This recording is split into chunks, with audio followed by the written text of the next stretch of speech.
check you out. Pull it! He doesn't handle baseball! The run scores! The Gatemen win their third consecutive home opener! Well, it's not live right now, but Oh, you want crowd noise? yeah. Now starting line for your Wareham Gatemen. Leading off the left fielder, number 51, Stephen Kwan from Wareham State. Batting second to center fielder, number 28, Tanner Dodson from Cal. Batting third to shortstop, number 13, Kyle Nasser from Oregon. Noah. Batting fourth, designated hitter, number 15, Dalton Pompey from Kentucky. Batting fifth, first baseman, number 17, Live. Lee McIver from Washington. Batting sixth, the catcher, number 16, Jay Angia from Nova Southeastern.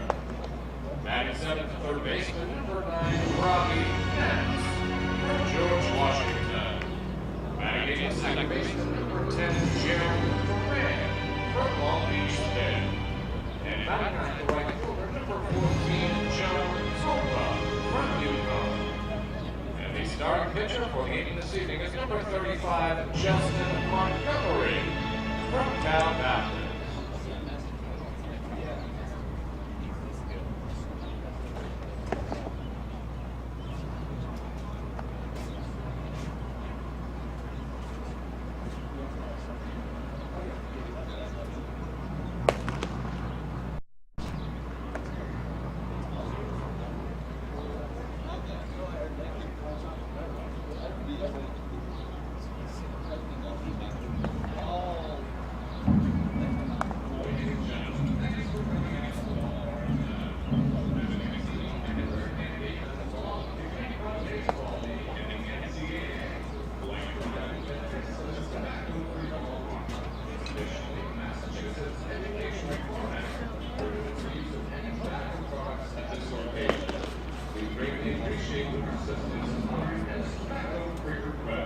Thank you.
Ladies and gentlemen, tonight is autograph night. And this time, we ask that you please rise and move your caps for the singing of the national anthem. Here to perform tonight's national anthem, please welcome Ella Conway. Ella is going to be a senior at Wareham High School, where she plays soccer and is in the Best Buddies Club. Ladies and gentlemen, please welcome Ella Conway.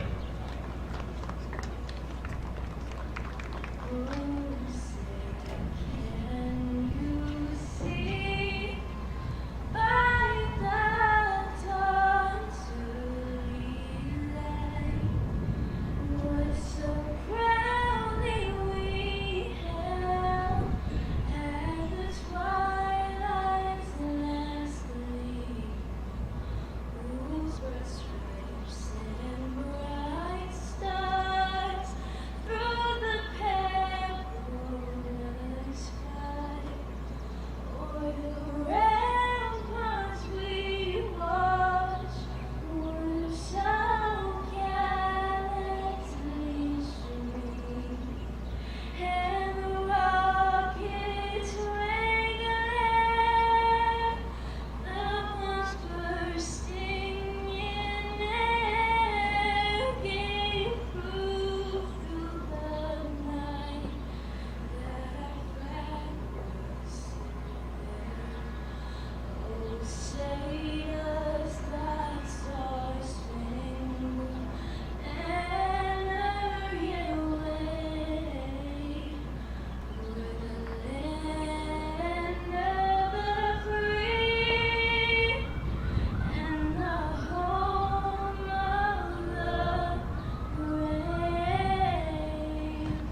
The ceremonial first pitch tonight is Joe King.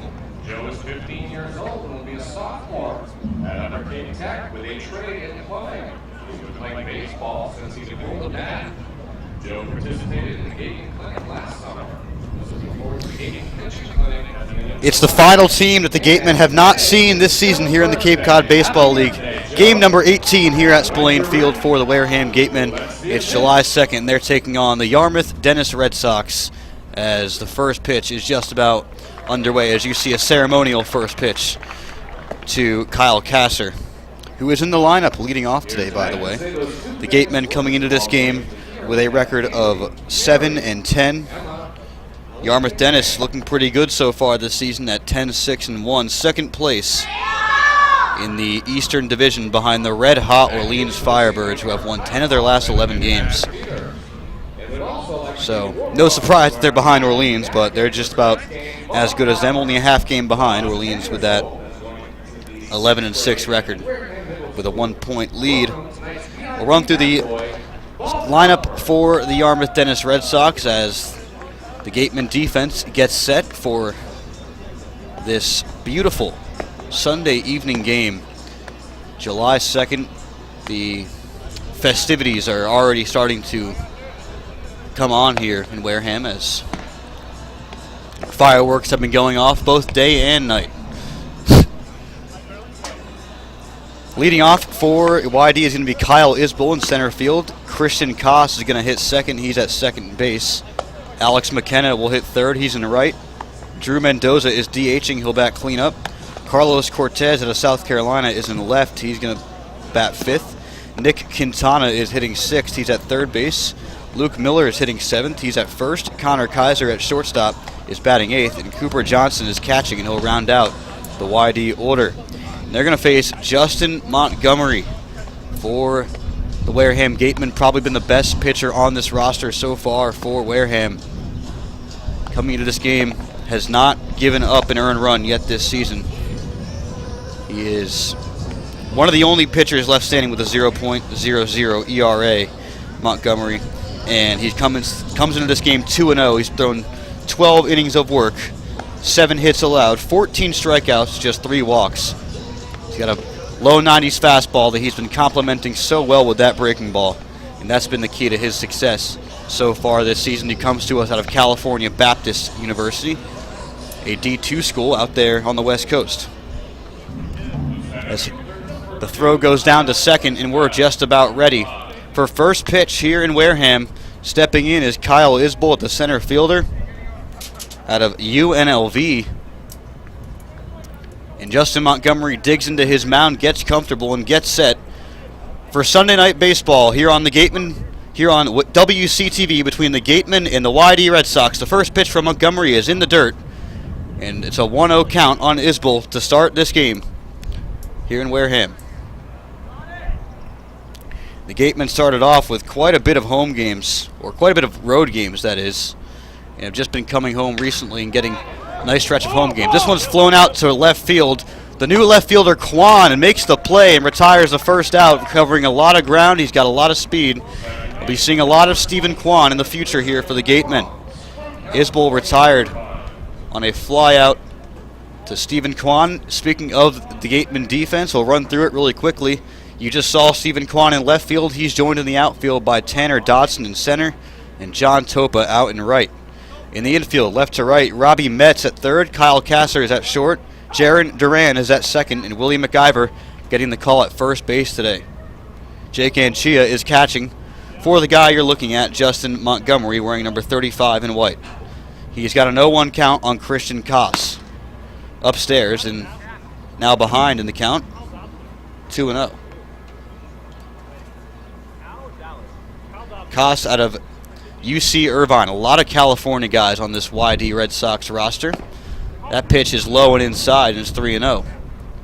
Montgomery trying to command that fastball, it looks here early on these hitters. Falling behind in this count with 1 out here in the first inning. Koss from Riverside, California. This was his first season. Well, this past season was his first season of college baseball. He had a decent one, going with 20 RBIs in 40 games. Also 12 walks for UC Irvine. 3-1. Swing and a miss. A big hack there from Koss, but the fastball blew by him. And Justin Montgomery has worked back into a full count here. That ball from Isbell was pretty deeply hit out here to left center field towards us, and a lot of big contact. This one out to right field in deep, and on the run is Dodson. Can't make the play. It bounces in front of him. On to second with a stand-up double is Christian Koss, as the throw in from Dodson came wide and pulled Kasser off the bag. So an extra base hit early on here against Justin Montgomery has YD in business. Alex McKenna trying to follow that one up. In the heart of this order, coming up, a big heart of this order, speaking of, Alex McKenna, the three hitters, hitting .360. Drew Mendoza is batting cleanup. He's hitting .286. Has not played too much this season yet. Carlos Cortez hitting .358 is batting in the 5-hole. So quite a stacked middle of the lineup for YD, and Montgomery faces it for the first time. Fastball on the outside corner, 0-1 to McKenna.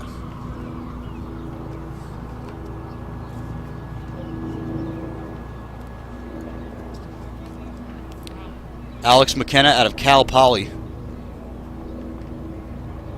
And he swings at this ball and fouls it away over everything and way out of play, off the roof of a shed down the first baseline. McKenna's been an everyday guy here for this YD lineup. He has 50 at-bats already this season. 18 of them have resulted in hits. 2 home runs, 7 RBIs for McKenna out of Cal Poly. In his 3rd season of summer baseball, that bitch is in the dirt. 1-2 on him. 3rd season of summer baseball for McKenna. Last season, it was the Northwoods League, where he played for the Eau Claire Express up in northern Wisconsin.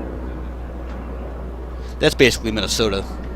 Eau Claire shouldn't even be considered Wisconsin at that point, I guess. Montgomery, the righty, deals. Swing and a miss by McKenna. And he's down, swinging the first strikeout of the day for Montgomery, the second out of the inning. And it's a big one, as Koss was in the scoring position already. McKenna down on strikes, which brings up Mendoza. That's Drew Mendoza, who hasn't got a ton of action so far this season, a later addition to this YD roster. And here he is, taking a strike on the low outside corner. Did not like that call. And if Montgomery is going to be getting those today, he won't be having that much trouble locating.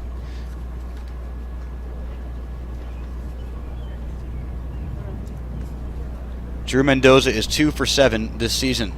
The 0-1 pitch is grounded to the first baseman. McIver feels it and steps on the bag at first and retires the side here in the first inning. The YD Red Sox get no runs on 1 hit, no errors, and they leave 1 man on base. The Gatemen, it's their turn to bat here on WCTV.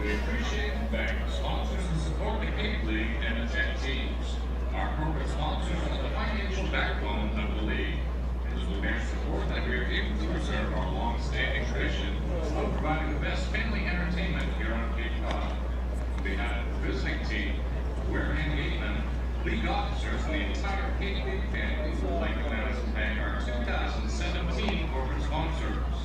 With much appreciation, we recognize the Yockey Foundation, Janet Mars Inn, the Doyle Family Foundation, Dunkin' Donuts, Current College, Cape Cod Healthcare, the 99 Restaurants, Coca-Cola Bottling and Cape Cod, Cape Cod Potato Chips, Friendly's Ice Cream, Baseball Factory, Cape Cod License Plate, 47 Brand, Cape Cod 5 cents, Sandy Bank, Stop and Shop, Cape Cod.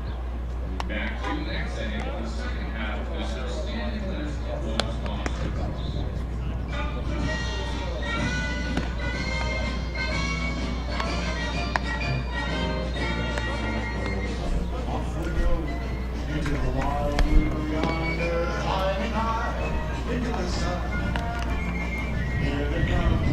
Bottom half of the first inning here in Wareham. The YD Red Sox went scoreless back in the top half of the first, and The Gatemen, it's their turn to bat.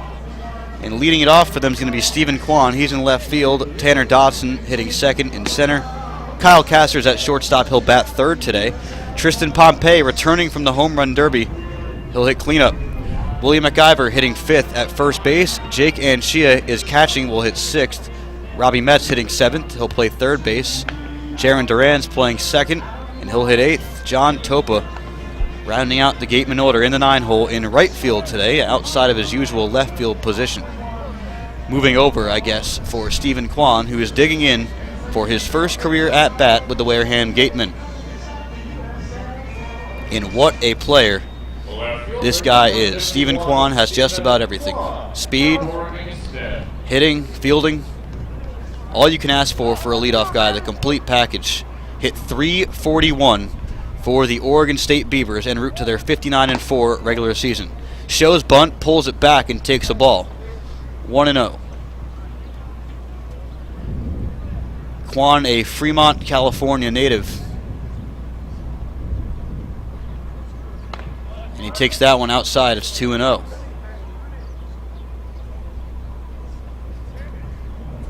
And his teammate Jordan Britton, a pitcher, has just arrived from Oregon State as well to this Gateman lineup. That one on the outside corner, 2-1. It'll only be a matter of days before we see Jordan Britton take the mound for his Gateman debut. The 2-1 pitch inside. Kwan has worked ahead in the count here, 3-1. On the pitcher, Chris Bubich. Bubich out of Stanford.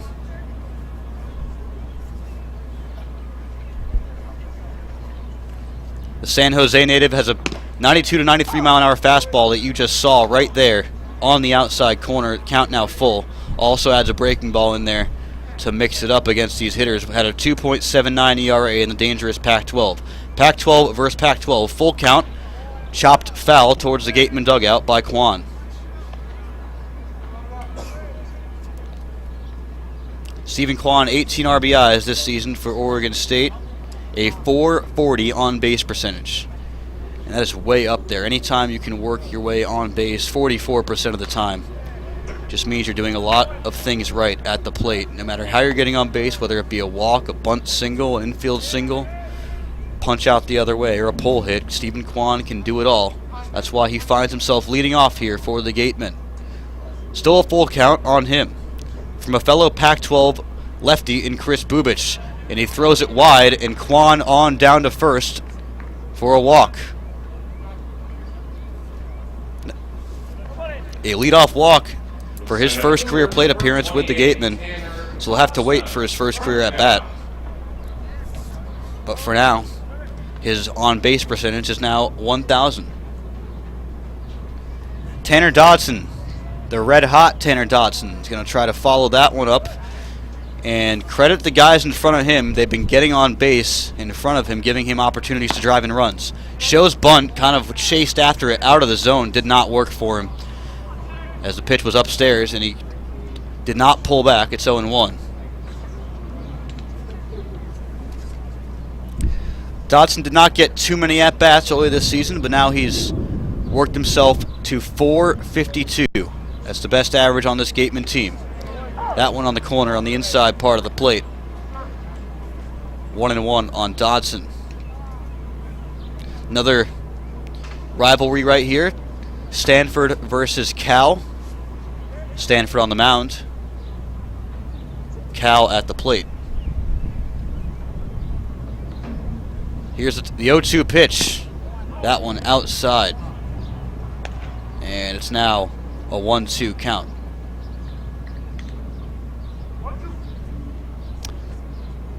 Dodson playing center field today. We saw him pitch the other day. That was back in Katuitt.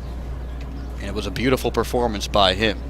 Going 4 shutout innings, facing 13 batters. 12 was the minimum. Swing and a miss. Dodson down on strikes. The first strikeout of the game for YD's Bubich. He has a lot of those. The first out of this first inning. Kyle Castor, the next guy.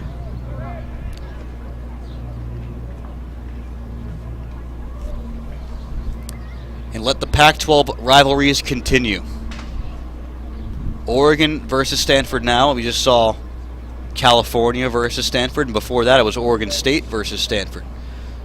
So Kasser batting 2 spots behind his rival in Stephen Kwan, and he lines this one down the first baseline, taken by the first baseman Miller, on to second for one, on to first.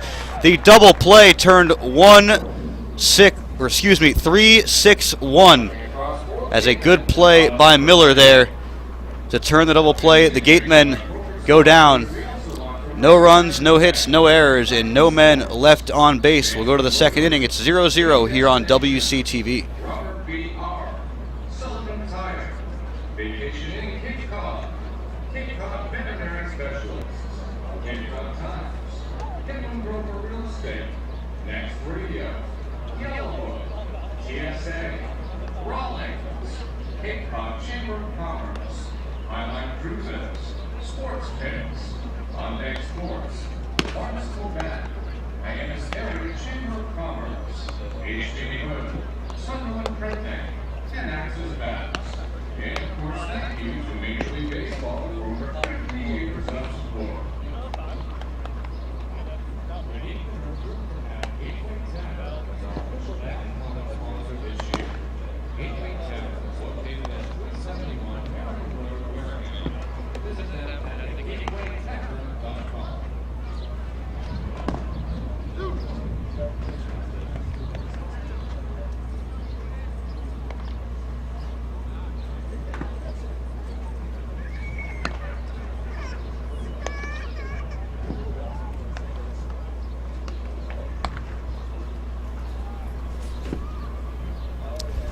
Justin Montgomery hops back out on the mound for the top half of the second inning. The Gatemen and the Red Sox tied at 0. Number 14, Carlos Cortez from South Carolina. Carlos Cortez steps in. He was my player to watch in today's Gatemen pregame show.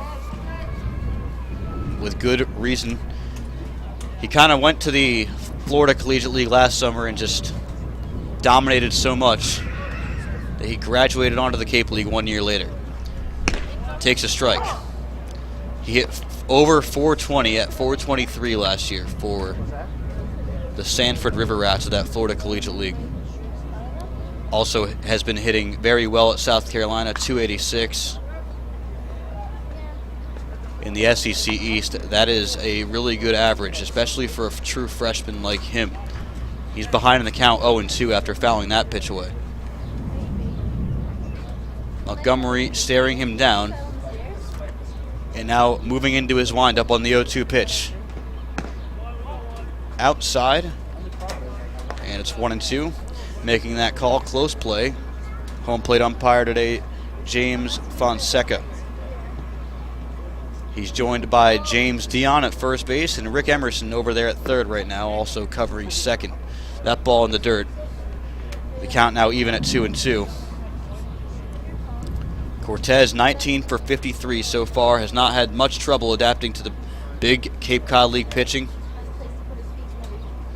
Big swing from the left side of the plate, 2-2, and he uses that to his advantage to foul that one away and stay alive on a ball that came up and in and kind of jammed him.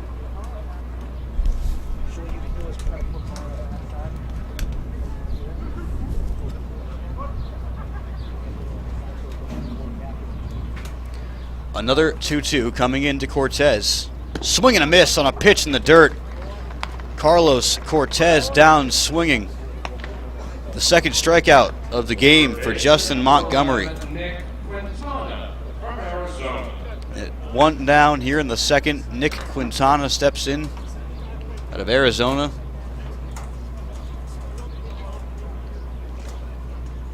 And don't think that just because the Gatemen are getting to the bottom of the order right now that it's going to settle down. On deck is Luke Miller, who's hitting .378 so far this season. Connor Kaiser is in the 8 hole. He's in the hole, and he's hitting .333. So a lot of big bats towards the bottom of this roster for the Yarmouth Dennis Red Sox. It's 0-1 from Montgomery on Quintana. The righty fouls this one away over the bleachers on the first base side. And now once again Montgomery ahead in this count. 0-2. Controlling the pace of this game have been the pitchers so far, both Montgomery and Chris Bubich in his 1 inning of work. Swing and a miss. Quintana down swinging. The second consecutive strikeout for this YD Red Sox lineup against Justin Montgomery. He now has 3 on the day. And Luke Miller is going to try to break that trend as he steps in.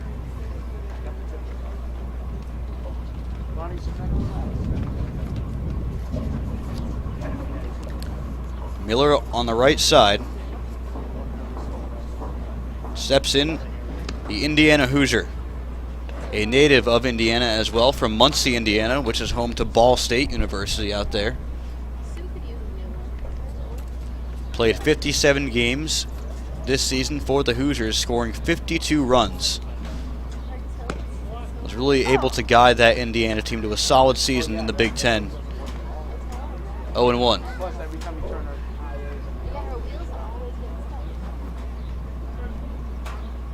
Here's the pitch from Montgomery, and it's in the dirt. So a ball there. Miller played 2 games for YD last year, but was eventually cut. He went 0 for 3 in his 2 appearances, but here he is, full-time player this time around. Upstairs. Count is now up to 2-1, I believe. Tough to see the scoreboard out here in the daytime.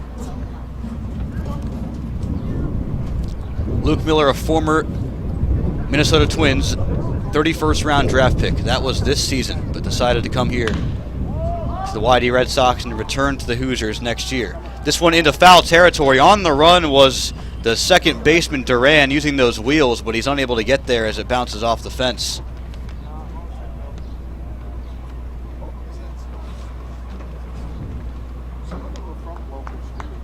It's 2-2. Luke Miller trying to break Justin Montgomery, who has been just as he's been this entire season so far through 1 2/3. Swing and a miss. Miller down swinging. Montgomery strikes out the side, all swinging. The bottom half of the second coming up. The Gatemen and the YD Red Sox are tied at 0 here on WCTV.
Scoreless still here in Wareham. The Gatemen at bat in the bottom half of the second inning. And welcome back to Tristan Pompey, returning from the Home Run Derby in Omaha. We'll get the update on what he did in that derby. It was pretty impressive nonetheless as he takes a pitch, the first pitch of the at-bat. And it's 1-0. This one popped out the other way. It's going to be in a rough spot. On as a second baseman. That's Koss to make the play. Pompey quickly retired. Just returning from that home run derby. The first baseman, number 17, Willie McIver from Washington. Willie McIver steps in. McIver still hovering above 300 all season. At 313 coming into this at-bat, 20 hits. Leads the Wareham Gatemen. That pitch outside. 1-0.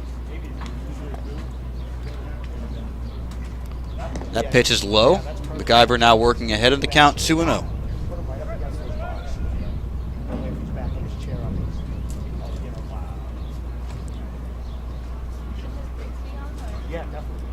Swings through that one. A hard hack on a Bubic breaking ball. That breaking ball is the key to Bubic's success today. If he can command that, he'll probably have a pretty good outing. He's been solid all season with an ERA hovering under 2 for this YD roster.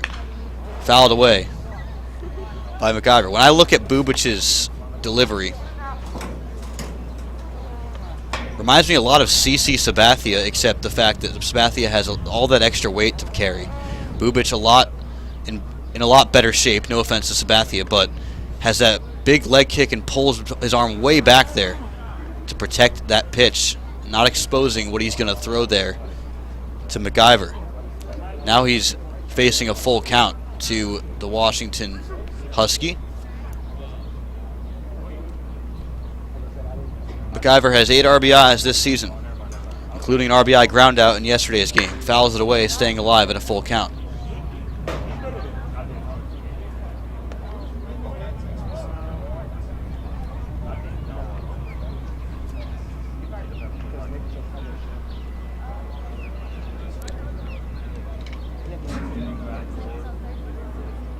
Still a full count on Willie McIver. Here's the pitch.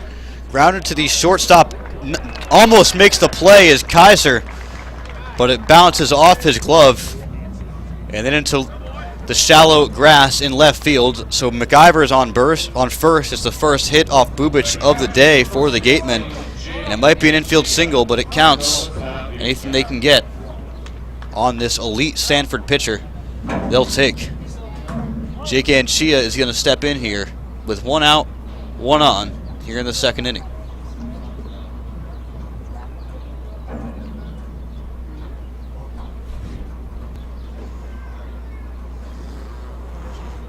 The pitch to Anchia inside, 1-0 in the dirt. Anchia from Nova Southeastern in Florida.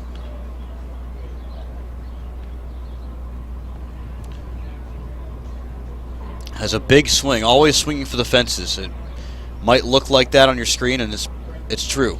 He really does go for it all when he does take a hack at it. And that one's on the inside corner, 0-1. You see guys try to, punch the ball out. But those are some good swings for sure. But she is a guy that goes up there and just puts his full muscle into every swing. You'll see it next time he does. 0-2 swung on and missed as that one up high. Excuse me, that was not an 0-2 count. Now there's 2 strikes in the count. 1-2 on Anchia. Bubic fooled him on that last fastball. We'll see if he goes breaking ball now to try to shut him down. He does, and it's swung on and missed. An off-speed pitch. It wasn't the breaking ball, but it was the changeup from Bubic that gets Anchia swinging.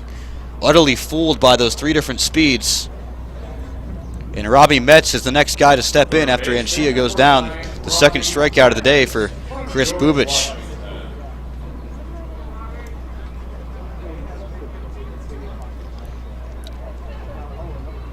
Robbie Metz steps in. He's 12 for his last 23.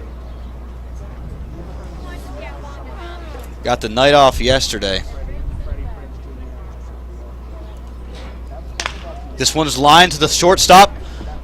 Kaiser on to Koss to second, and he makes the play to retire the side. Metz grounds into the fielder's choice, and the Gatemen leave 1 man left on base, no runs in 1 hit. We'll go to the third here on WCTV. It's 0-0 between YD and Wareham.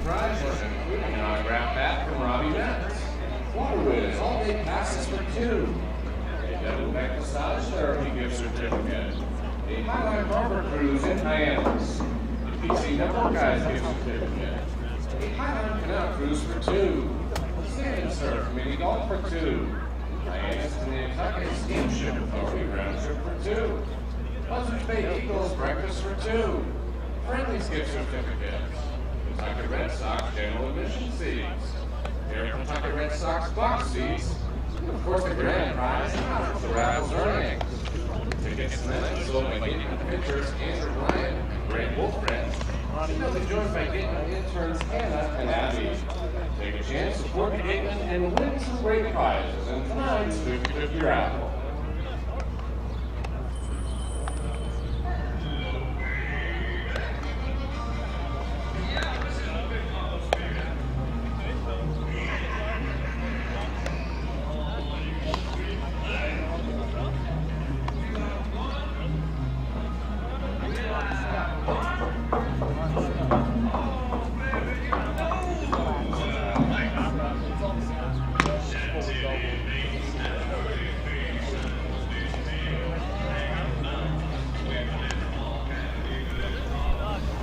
Might be early, but it's been a pitcher's duel so far here in Wareham. Top half of the third inning. The YD Red Sox and Wareham Gatemen knotted at 0, a donut on the scoreboard for each of these two teams. And Justin Montgomery has 4 strikeouts through his first 7 batters. And he's facing Connor Kaiser for the first time. He's the shortstop for YD. He might be hitting in the 8-hole, but he's one of the most dangerous hitters on this team. And he goes to a baseball pedigreed school in the SEC. It's Vanderbilt University, the national champions 1 year before he got there. So wasn't able to be a part of that team. But Vanderbilt always fielding great baseball teams down there in Nashville every single year. It's just so hard to be that consistent when you have teams like LSU in Florida, Arkansas, and the rest of the dynamic South Carolina, the rest of the dynamic SEC always hunting your backs down. There's really no way to be perennial contenders like Vanderbilt won it 3 years ago, but they've passed on the torch to another SEC contender, the Florida Gators. 1-2 on Kaiser, and that one upstairs, 2-2.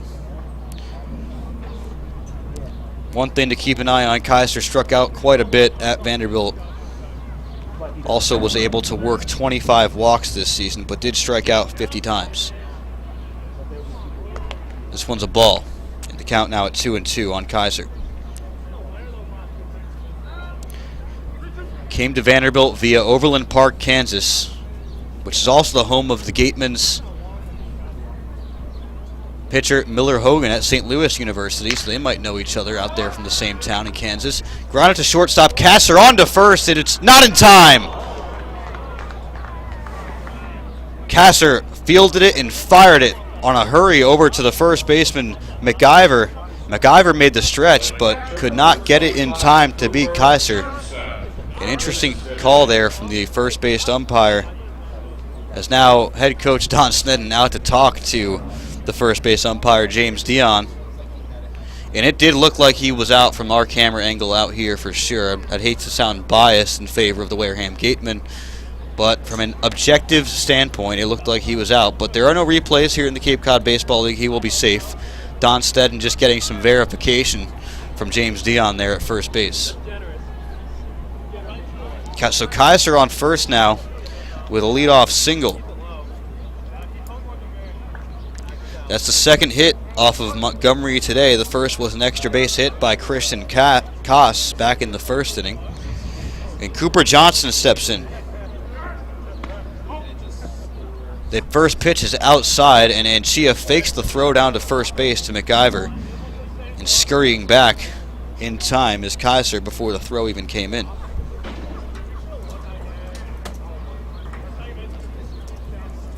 Montgomery in the stretch. Deals outside on a fastball. It's now 2-0. Cooper Johnson coming out of Ole Miss.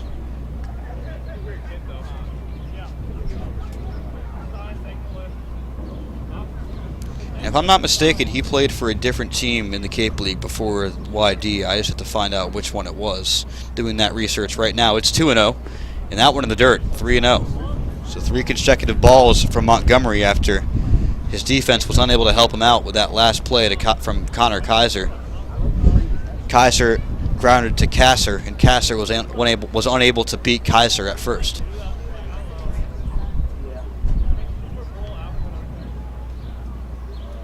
The pitch, they go over to first for a pickoff move, and not in time.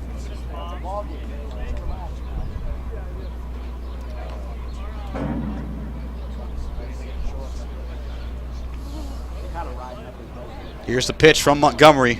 Upstairs in a 4-pitch walk to the 9-hitter Cooper Johnson, who's 0 for 5 so far with YD this year.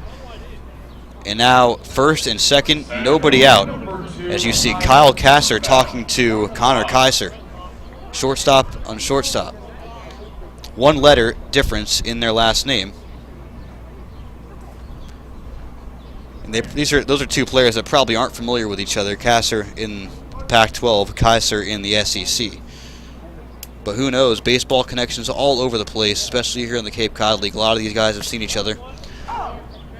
That pitch, a strike from Montgomery to the leadoff hitter Isbell, who flew out to the left fielder Kwan back in the first inning. It was good contact, however.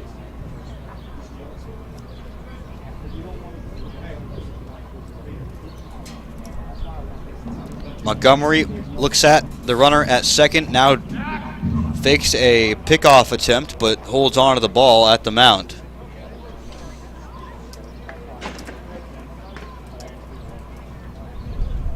Oh and 1 is the count on the leadoff hitter Isbell. This one's popped up right to Anchia, who makes the play. A big out there for Montgomery, as Anchia able to glove that one down basket style in front of the plate with his catcher's mitt. And remaining at second is Kaiser. Remaining at first is Cooper Johnson, who confirmed was a member of the Orleans Firebirds early on in this season, but now finds himself with another team with similar colors. It's the YD Red Sox, a fellow Eastern Division foe of that Orleans team. Never mind the top 2 teams in that Eastern Division right now. Orleans just a half game ahead of YD. The pitch coming in. Breaking ball on the low corner. Good pitch from Montgomery to get ahead of the count on Christian Koss, who had an extra base hit back in the first inning. Dangerous, dangerous hitter. 385 this season. That was before that hit. He's now 11 for 27. Grounded to the second baseman, Duran. Tags the runner onto first for the double play. A beautiful 4 unassisted to 3 double play. Jaron Duran to Willie McIver to retire the side here in the top of the 3rd inning.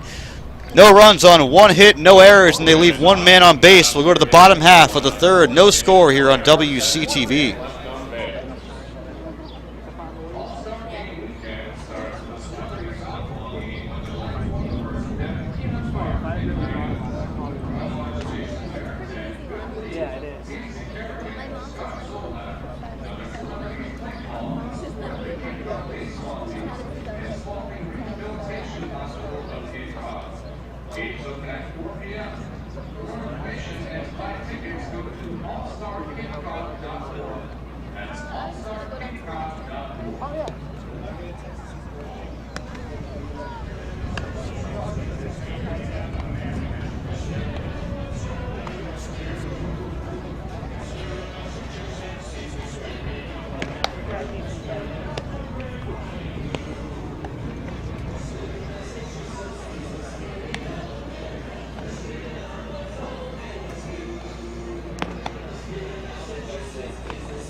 Welcome back. It's the bottom half of the third inning.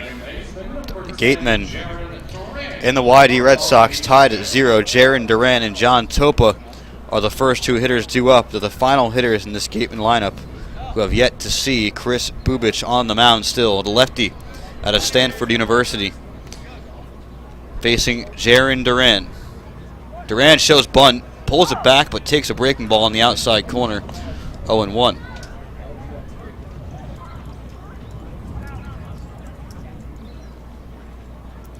Bubich was about the ace for Stanford this season, 15 starts. That pitch on the outside corner. Duran behind in the count, 0-2.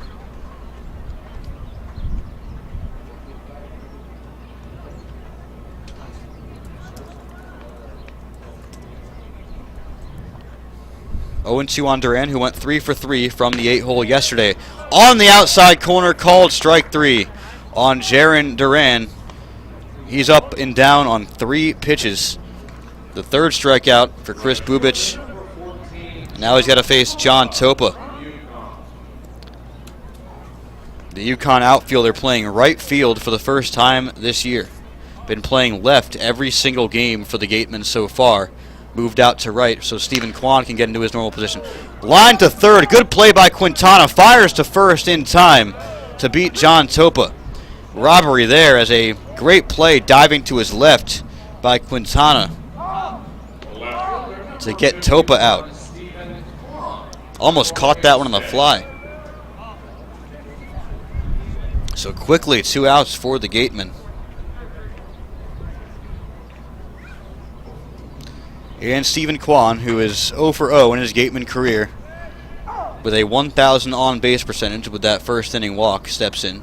Takes a strike, and it's 0-1 on him.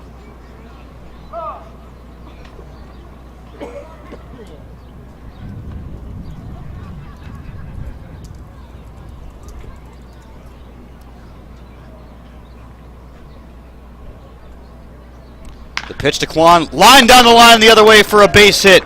Kwan rounds first. He's going to head for second, but turn around wisely as the throw comes in from the left fielder, Cortez, getting it in a hurry. And Kwan noticing quickly the thick grass out here at Spillane Field, as that ball, once it reaches the outfield, does not roll very far after that. So he's on with a single. He's now batting 1,000.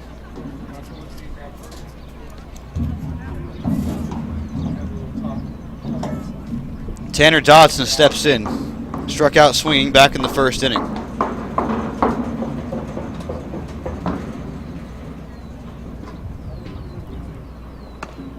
That pitch outside in a threatened pickoff attempt by the catcher Johnson over to the first baseman Miller, but he bluffs instead. Kwan, with 2 outs here in the third inning, is likely going to take off for second at some point in this at-bat if it goes on for a while. The first pitch to Dodson is popped up foul out of play on the first base side.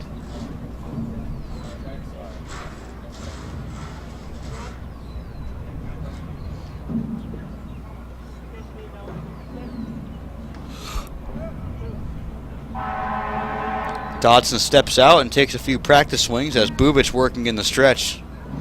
He's had to do so in each of these first 3 innings, but only for a limited amount of time. Here's the pitch from the lefty out of Stanford.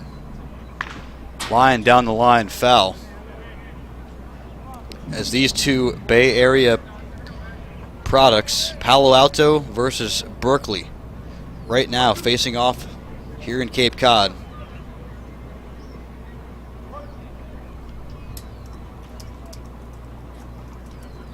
The 1-2 pitch, pickoff attempt to first base, Kwan back easily.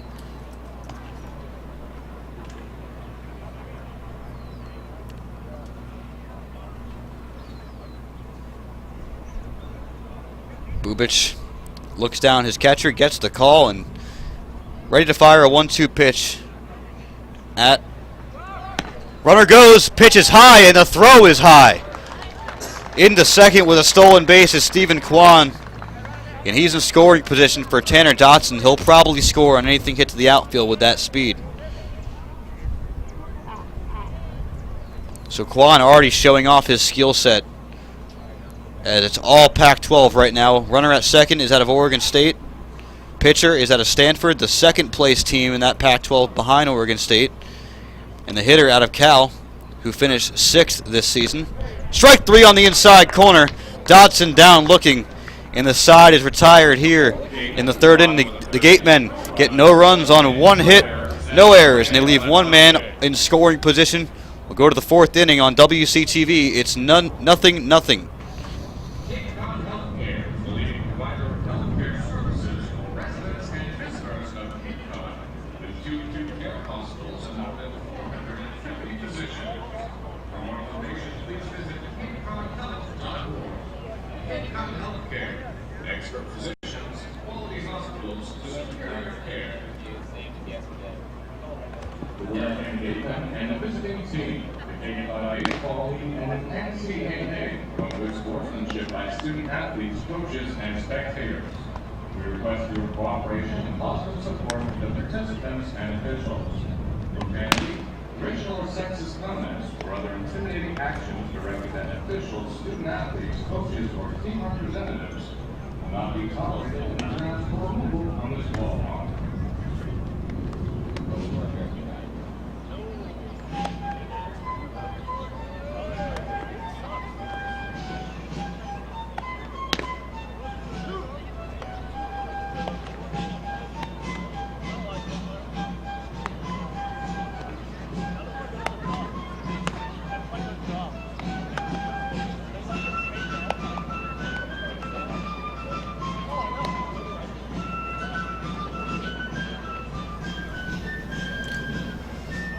Welcome back here. It's the top half of the 4th inning. The Gatemen and the YD Red Sox scoreless through a third of this game.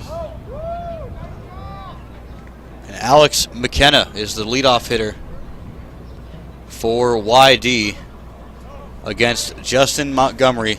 Have to wonder how long Coach Sneddon and Coach Lawler plan to keep Montgomery in the game. This one's grounded on the first pitch to Duran. He fires over to first to McIver for the first out on 1 pitch here in the 4th inning.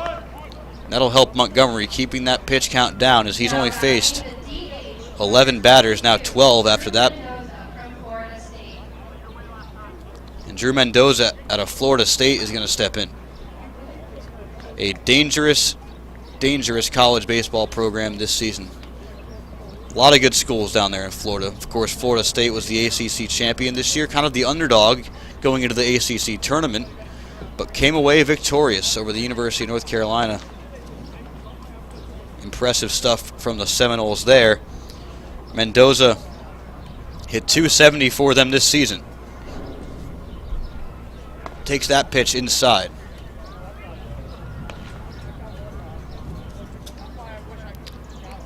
.33 RBIs for Mendoza in 43 games played. 19 extra base hits as well for this cleanup hitter.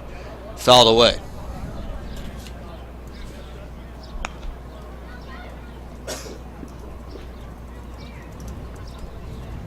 Justin Montgomery, seeing all these players, he didn't see quite nearly the competition that he's seeing right now back at Cal Baptist, the D2 school. Must be pretty awesome to come in here and be as good as he's been so far this year. But now he's behind in the count on a really good hitter who can change this game with 1 swing of the bat. Drew Mendoza has a lot of power. That's why he's in the cleanup hole. From the left side, he swings and grounds up the middle. Kasser waits on it, fields the tough hop, fires over to McIver in time for the second out. As our Claudia Chikamian taking over the PA duties out there. Interesting stuff. I guess Jeff Tufts. I guess Dan got bored of his job out there. This one bounces in the dirt.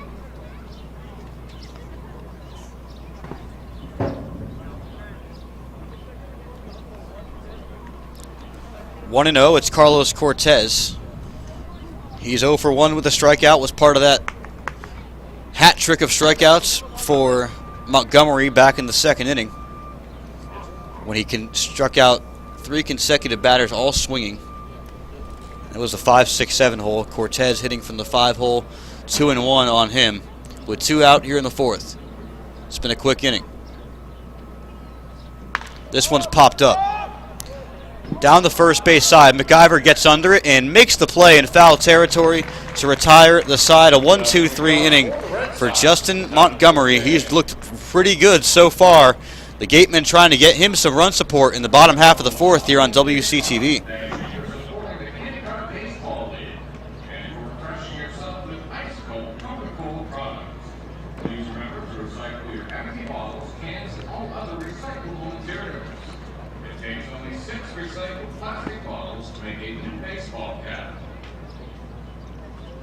Wareham Gatemen would like to thank Franklin Sports for their sponsorship of the Cape Cod Baseball League.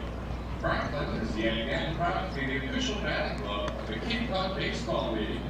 Throughout the summer, all 10 Cape League teams are wearing their own custom team batting gloves, courtesy of Franklin Sports.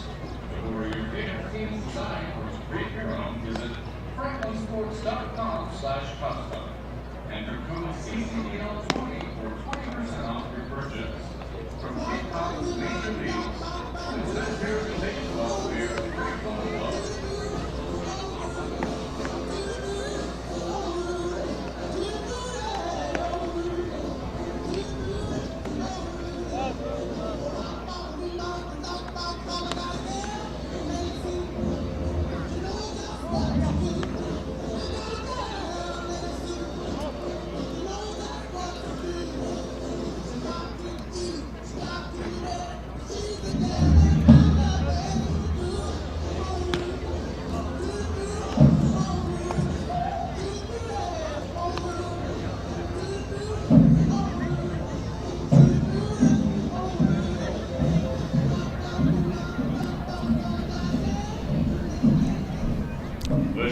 Digging in is Kyle Kasser here in the bottom half of the 4th inning. The Gatemen trying to help out their pitcher, Justin Montgomery, who's gone 4 scoreless so far, keeping his pitch count down as well. Kyle Kasser from the left side of the batter's box turns on that breaking ball because it was so good, and it comes back in towards the middle of the plate, and Kasser just watches it for strike 1. Kasser is 9 for 28 this season. Takes a strike on the outside corner there, and he's quickly behind in the count. Bubic doing a nice job locating that fastball on the high outside part of the plate. He's really been targeting it, especially to these lefty batters. The Gatemen bring a lot of them. On the outside corner, called strike 3. Kasser had no idea that would be called a strike. He steps back to the dugout. The 5th strikeout of the game for Bubic. And Tristan Pompey is trying to solve this riddle. This lefty pitcher, who reminds me a lot of CC Sabathia's windup, delivers on the inside corner. Good pitch to Pompey. 0-1.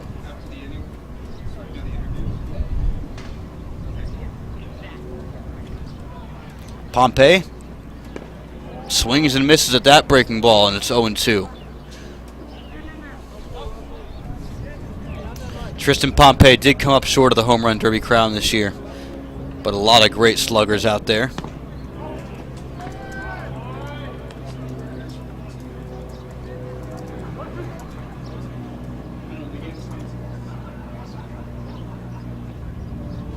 It's 0-1. Excuse me, 0-2 to Pompey. Popped up into center field. Going to be a tough play for Koss, but he makes the play. Running backpedaling into shallow center. And there are 2 quick outs for Bubic. He's retired the last 3 of the Gatemen lineup. And Willie McIver has one of the 2 hits on this guy. Props to Chandler Taylor of the Brewster Whitecaps for finishing 2nd in the college home run derby out of Alabama. But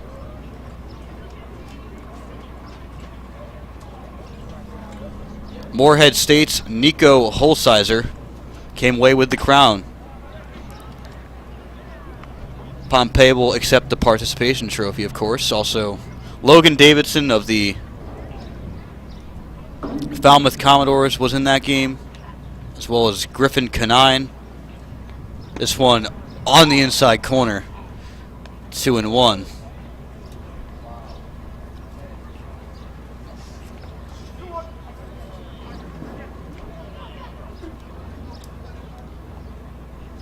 Swing and a miss. A big hack at a changeup by MacIver. Now 2 strikes on him. Bubic trying to complete this 1-2-3 inning. And if he could do that, he might have a few left in him because his pitch count still pretty low here in the 4th. 2 outs. MacIver is the hitter.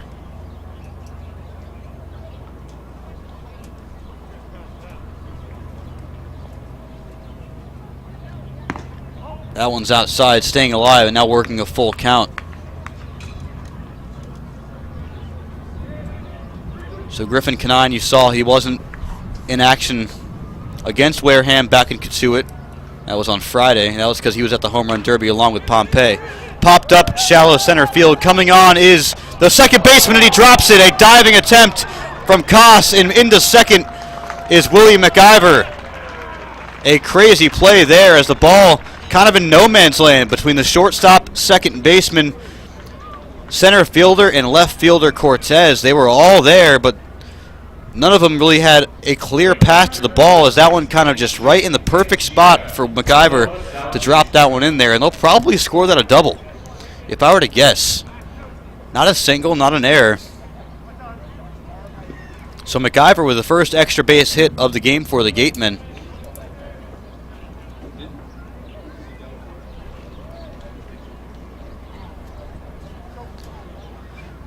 So MacIver works into scoring position with 2 outs. 2-out magic has been a theme in games for the Gatemen recently, both for and against. Foul down the line, just fouled on the first base side from Jake Anchia.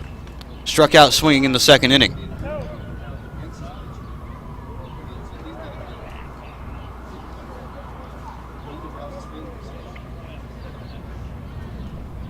Oh, 1 on Anchia.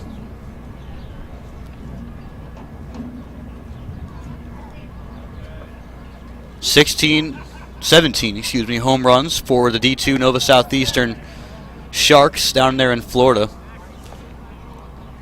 This is a guy that's won a national championship in Division II baseball. That was 2 seasons ago with Nova Southeastern in 2016. Couldn't tell you who won the D2 national championship this year.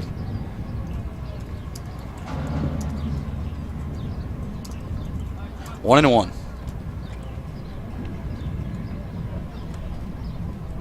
And Shia has a runner in scoring position. Pickoff move towards second base, but no throw, as the shortstop, Kaiser, was not going to move over.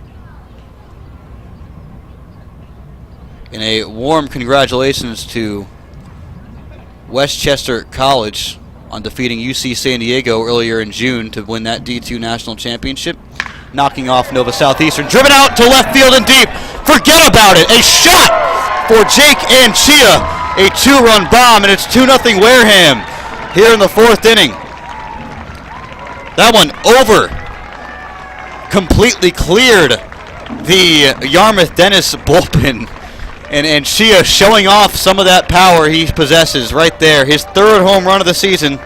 That leads all Gatemen.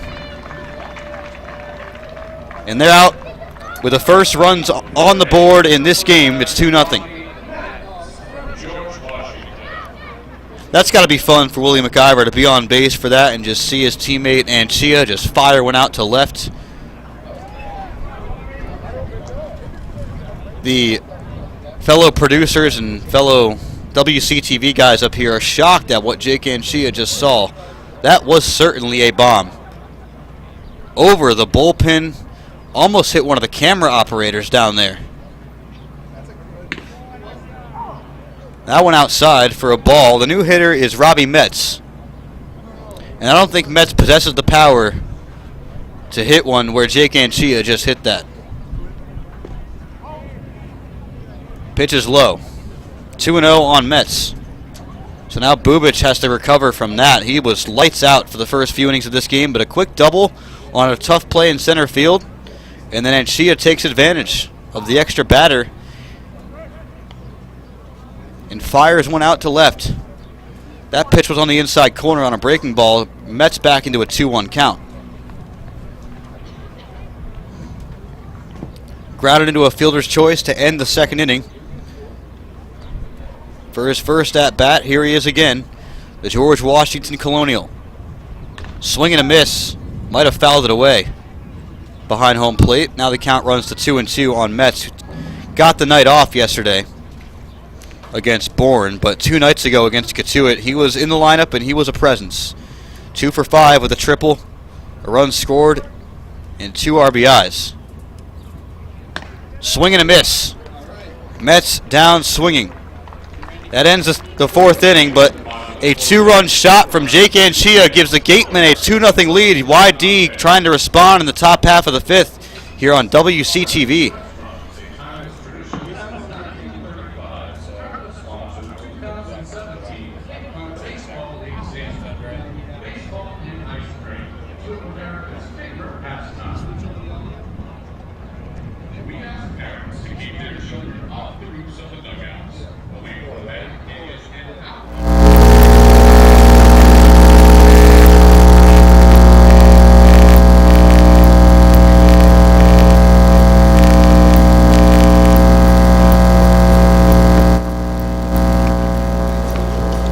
Welcome back, Claudia. She came in with head coach Don Sneddon. Coach, how big was that home run from Jake Anchia's 3rd home run of the season?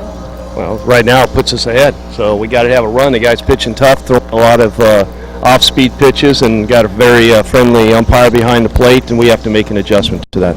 How much more can we expect to see from Justin Montgomery? He's thrown 4 strikeouts, only given up 2 hits. So what else can we see from him? One more inning. This is it right here, so hopefully he can keep him shut out and we can continue on with another pitcher.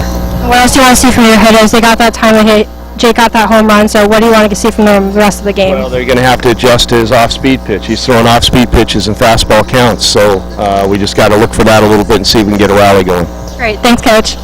Back to you. Thank you very much, Claudia. So you heard it from the man himself. This is Justin Montgomery's final inning of work, and he's been lights out so far for the Gatemen.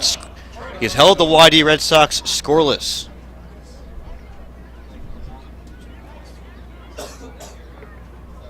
And here he is in the top half of the 5th inning, facing Nick Quintana, the 3rd baseman out of Arizona. Takes a ball up high, 1-0.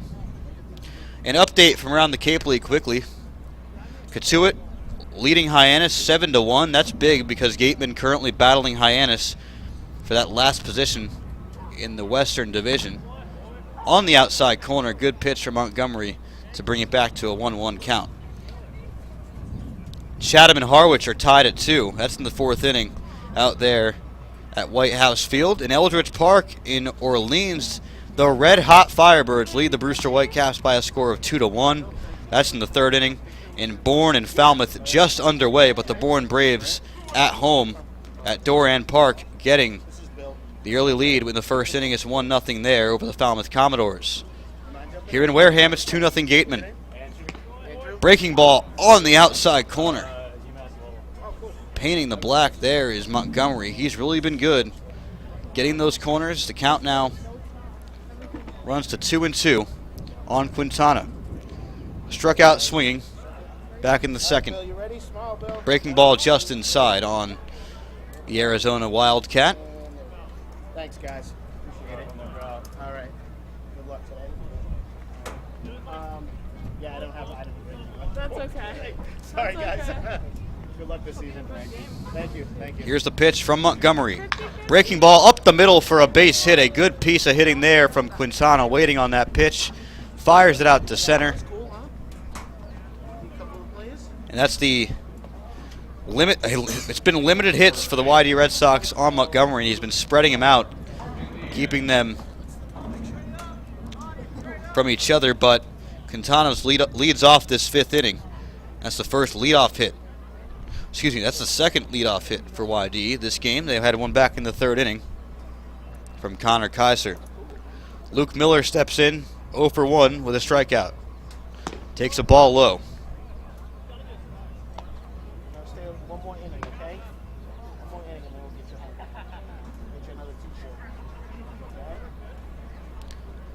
Luke Miller, the Indiana Hoosier, routed up the middle. Great play by Duran, flips to Kasser for one, on to first, a double play, and a beauty. Duran with a great backhand toss, and then flips to Kasser. Kasser fires to first, had plenty of time to make the play over to McIver in the double play, 4-6-3. Textbook from Duran there, great defense on that big hop out there up the middle.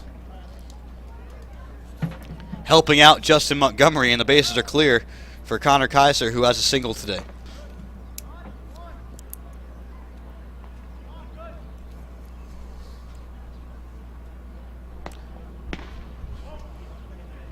Kaiser takes a ball from Montgomery.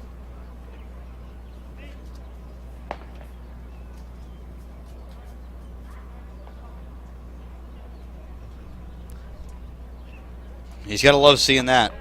The defense behind him hasn't really been there in the past few games, especially a few games ago in that rough home loss to Falmouth. They had 5 errors. Anytime you make 5 errors on defense, you're probably not in position to win that baseball game. Now it's a 1-2 count from Montgomery. Facing Connor Kaiser, who's hitting 1 for 3 this year, 333, 10 for 30 total on the season. Swing and a miss. Montgomery ends his day with his 5th strikeout, all swinging, and he retires the side. No runs on 1 hit, no errors, and they leave no men on base because of that beautiful double play started by Jaron Duran. Halfway home here on WCTV, it's 2-0 Wareham over the YD Red Sox. T-shirt tops being brought to you by our friends at Soft as a Bread.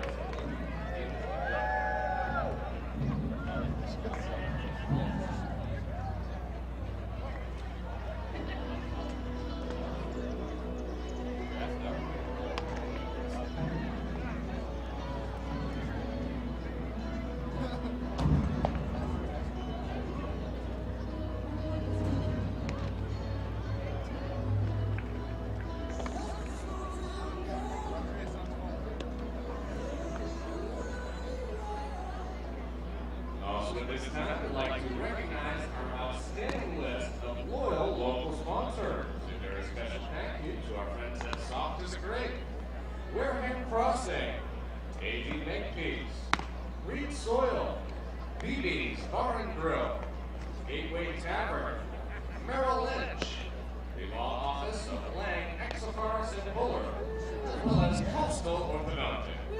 Again, a special thank you to our outstanding list of loyal local sponsors.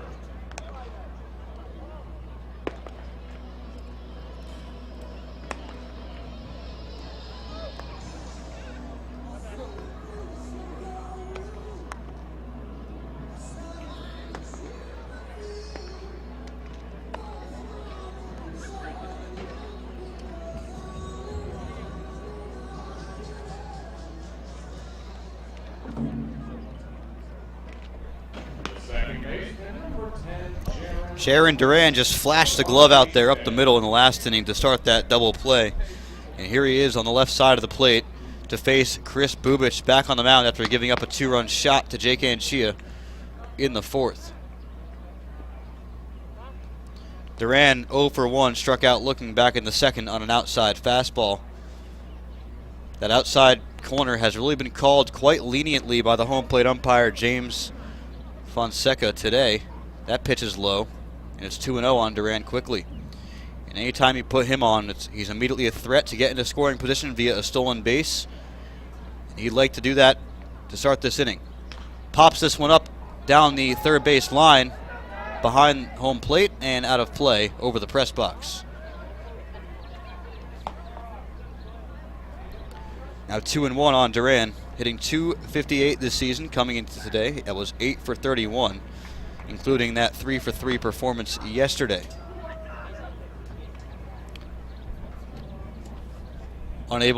Unfortunately, the Gatemen guys behind him were unable to knock him in. Shows bunt, and it flies by him on a fastball. Count now 2-2. So I guess Duran's idea is to really get ahead in the count and then try to work a bunt because he knows that he can beat it out. 2-2. Popped out to the left fielder. It's Cortez to make the play for the first out here in the 5th inning. A routine opposite field flyout for Jaron Durant. Number 14, John Topa from Yukon.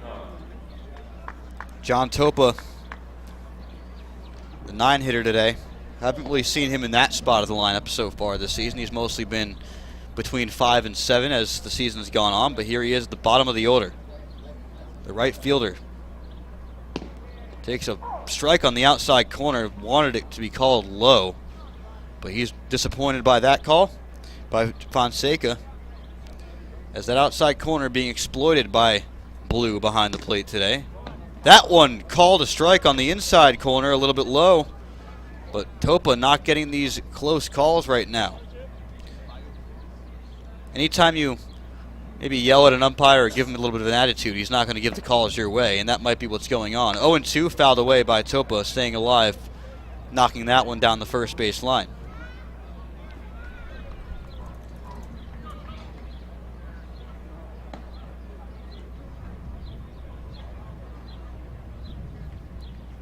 Here's the 0-2 to the Yukon Husky. Outside. Staying alive is Topa. Trying to get back into a hitter's count.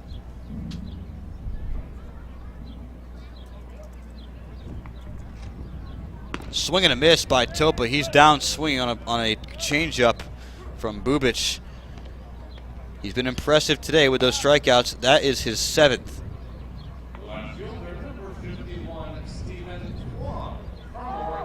Here comes Stephen Kwan.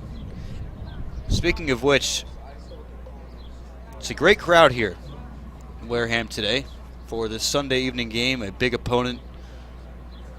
Maybe just having the name the Red Sox brings in more fans here in the Boston area in New England.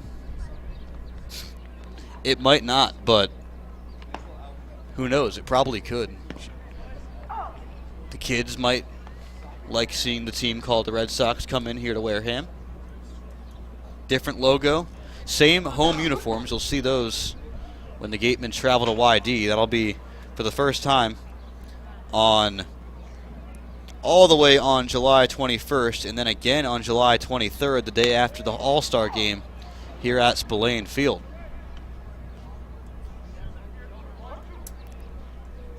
And we expect quite a turnout here at Spillane Field for that All-Star game. Should be thousands of people. That pitch up high, a headhunter on Stephen Kwan, and he gets out of the way. Still behind in the count, 2-2. 2 outs here in the 5th. Kwan yet to be retired as a Wareham Gateman. Here's the pitch. Chopped down the line and foul, staying alive. A great catch by one of the bench coaches out there by the Wareham dugout on the hop. It's pretty tough to tell from this far who it was exactly, but either way, flashing the defensive skills in foul territory. Driven out to right, foul, but a bomb there from Kwan. There's a car out there, and it probably came close to nailing it.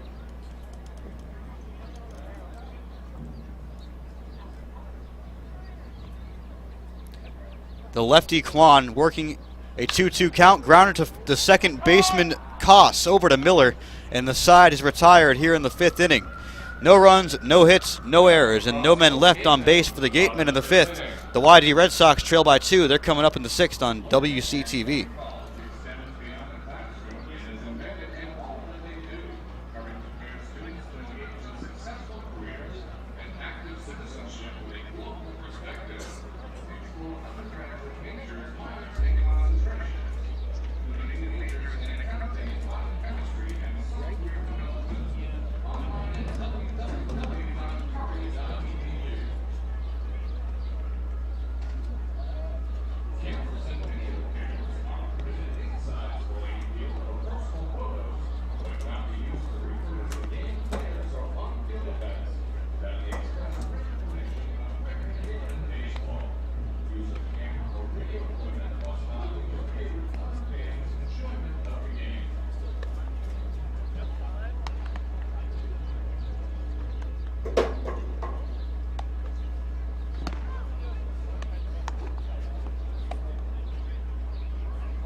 change for Gatemen, now pitching number 39, Fitzpatrick Stadler from Arizona State.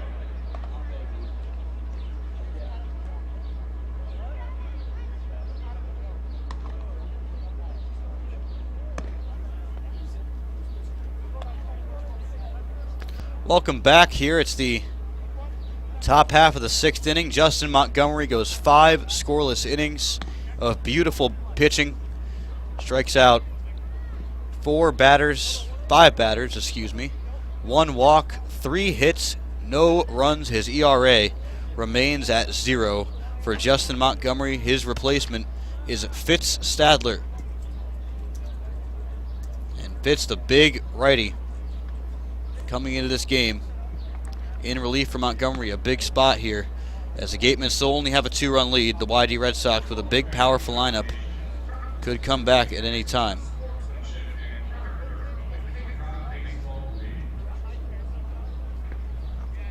Stadler, the Arizona State Sun Devil. And watch out for that fastball. Can get up to 94 miles an hour max. Maybe 90 to 93 is his range, really.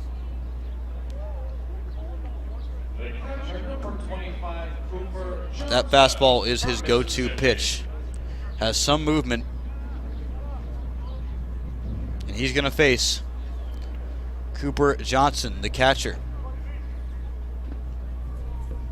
Played 6 games for the Orleans Firebirds before transferring to the YD Red Sox, probably after he was cut. That one on the outside corner, as Orleans does have a great catcher in Cesar Salazar. So probably tough for him to retain that position, get a lot of playing time out there with such a good catcher ahead of him in Salazar. 0-1 comes inside, 1-1 from Stadler.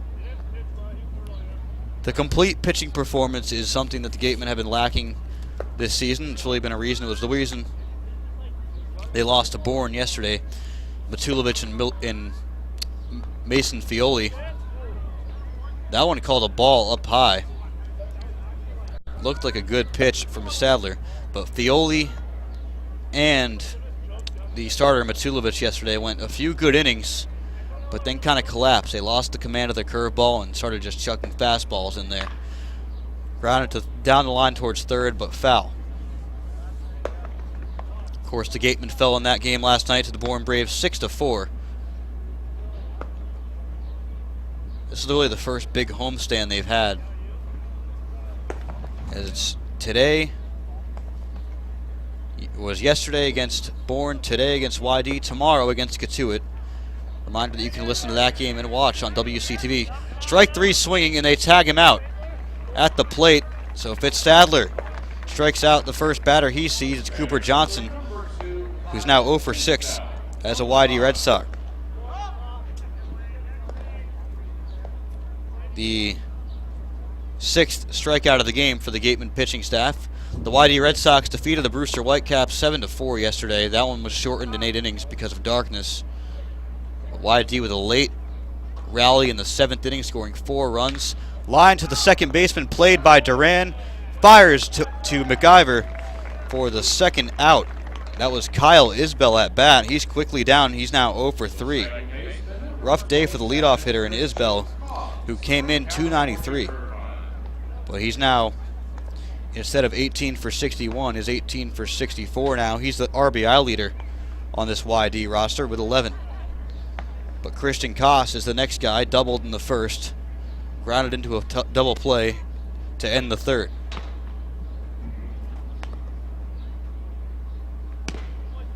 Koss did have an RBI yesterday for YD, and that went over Brewster, in which they mounted 13 hits. One guy to watch that's not, or one guy in this lineup that's not in the lineup for the Red Sox is Nick Horner. He's been really good all season. Out of Stanford, a teammate of their pitcher Bubic. 307 this year for the Cardinal, and the Gatemen pitching staff is lucky that they're not seeing Nick Horner today in this lineup. That pitch inside, it's now 2-1 on Christian Koss. He's second baseman, hitting .385 before today. And that's gone up since he's 1 for 2. He's now 11 for 28. Has 5 RBIs in the season. 1 home run. Grounded up the middle. Good play by Castor, moving to his left. Over to first in time to McIver. And the side is retired 1-2-3 by Fitz Sadler. A good job coming in relief for this 6th inning. Bottom half of the 6th coming up. The Gatemen trying to work and extend a 2-0 lead over the YD Red Sox here on WCTV. This is last call to purchase tonight's 50-50 raffle tickets. Last call to be a part of tonight's 50-50 raffle. We have several Gatemen families here in attendance with us this evening as fully included. Welcome to the families of Fitz Stadler, Jake Anchia, and Matthew Fell. Welcome to Spillane Field and enjoy the game.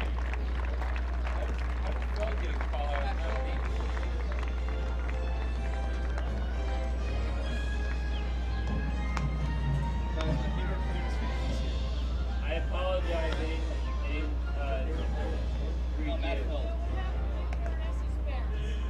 I guess I'm too behind.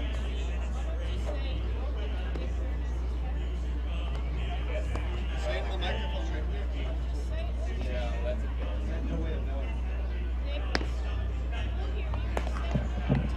Well, I didn't realize they welcomed, you know. That's okay. That was really loud for anybody still listening. We feel welcome. Thank you.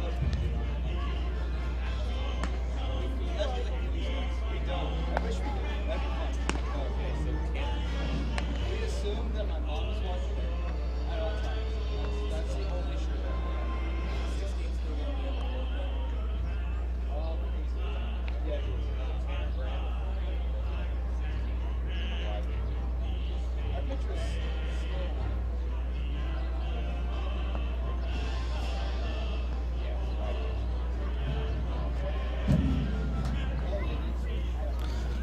Welcome back to WCTV's broadcast of Wareham Gatemen Baseball here on WCTV Wareham Community Television. My name's Sam Corman. A wonderful, wonderful Sunday evening here in Wareham. Not a cloud in the sky as the 4th of July weekend rolls in here in Cape Cod. The traffic also rolling in as well across Wareham and across the Bourne and Sagamore bridges. It's not really going to stop until this weekend is over. The batter you're looking at is Tanner Dodson. He pops one up to the second baseman, Koss, who stands under it and makes the play for the first out of this sixth inning. A lot of parents of both players and interns out here today, and a great day to pick, although might have ran into some traffic getting down here to Wareham today. That was probably likely. Who knows, though? A warm welcome to the parents of one of our producers out here at WCTV, Nick Veronesi. Is his parents here today.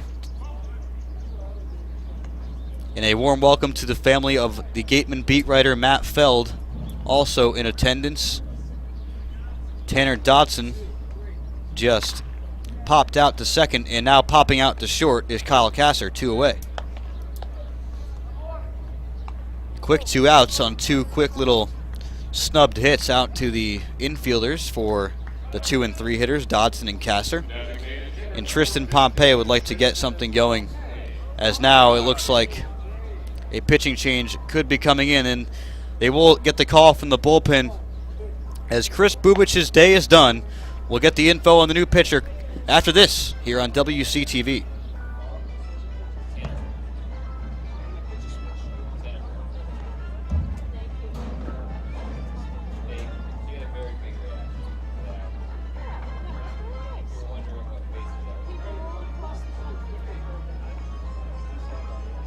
Sam? Hi, Karen. Nice to meet you. Oh, you know Ava. Are you from Connecticut? He already knows. And where do you go to school now? Very nice. Are you in journalism? Yeah. They have great journalism schools. Attention, please. Pitching change for Red Sox. Now pitching number 16, Tanner Grant from Alabama. Yes, that is true. That is very true. But there are far worse rivals in South Carolina. Although that could change in 10 years. Tanner Grant.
Welcome back here to WCTV's broadcast of Wareham Gatemen baseball. I'm Sam Corman.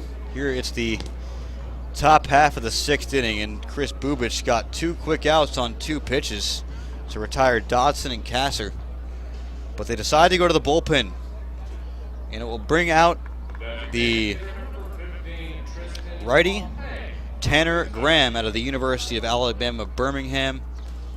And he's coming in here to try to clean up this 6th inning. Nobody on, 2 outs for Tristan Pompey. Switches sides of the plate for this at-bat. He's now on the left side with a right-handed pitcher. Graham 3-6 with a 4.79 ERA back in 2016 for UAB, back in the Conference USA Conference. An Alabama native and an Alabama baseball player out in Birmingham. 1-1. Grounded up the middle, and it's going to get through for a base-hitted 2-out single for Tristan Pompey. In a rude awakening for the new pitcher, Graham out of UAB.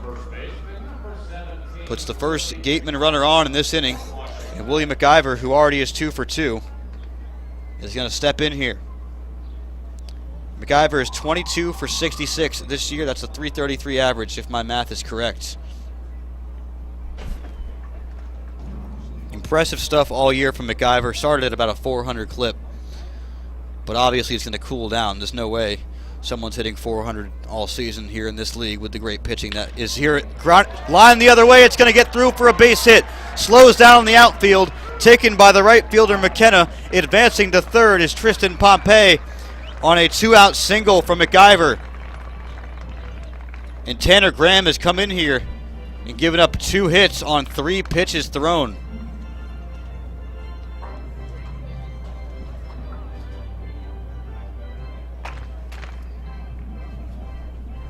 Tough stuff for Tanner Graham to face, as he's come in here and the Gatemen hitters have just come alive on him. That's now 2 hits on him. The previous pitcher for them, Chris Bubich, only gave up 4 total. Unfortunately for him, one of them was a 2-run bomb out here over the YD bullpen from Anchia. And that's who you're looking at right now, but this one's popped up. The shortstop, Kaiser, calls off the rest of his infield and makes the play behind the mound to retire the side in the 6th inning. The Gatemen get no runs on 2 hits. They leave 2 men on. We'll go to the 7th. It's 2-0 Wareham here on WCTV.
Fitzstadler retired the side 1-2-3 in the 6th, and you see him on the mound getting ready to face the heart of this YD order.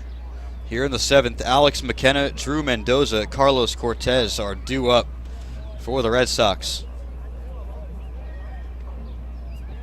McKenna hitting .360 so far this season for YD.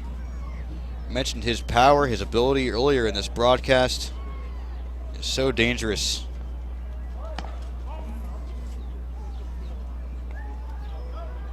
takes a ball. 1-0 from Stadler.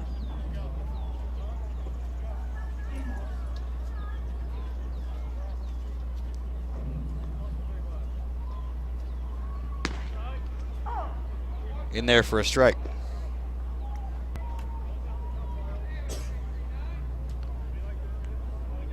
Stadler facing this right fielder in a 1-1 count, kicks and fires towards the plate. Fouled away down the... That's a fair ball. It's a base hit. Excuse me. A tough angle here to see that ball, but a leadoff single for Alex McKenna to get the YD Red Sox rolling here in the 7th inning. It also looked like Topol was kind of nonchalantly playing that out there in right field, but he probably had some trouble seeing it in the sun, which is beaming down here at Spillane Field.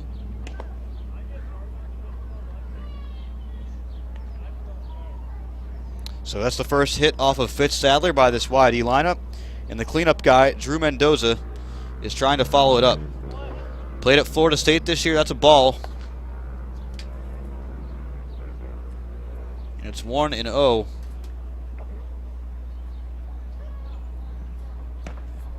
Mendoza out of Florida State. We mentioned the magic for the Seminoles this season in the ACC tournament, and it truly was that, as Florida State came into that tournament as an 8 seed, had to play into the actual tournament, had a play-in game against Notre Dame, routed them in 12 innings.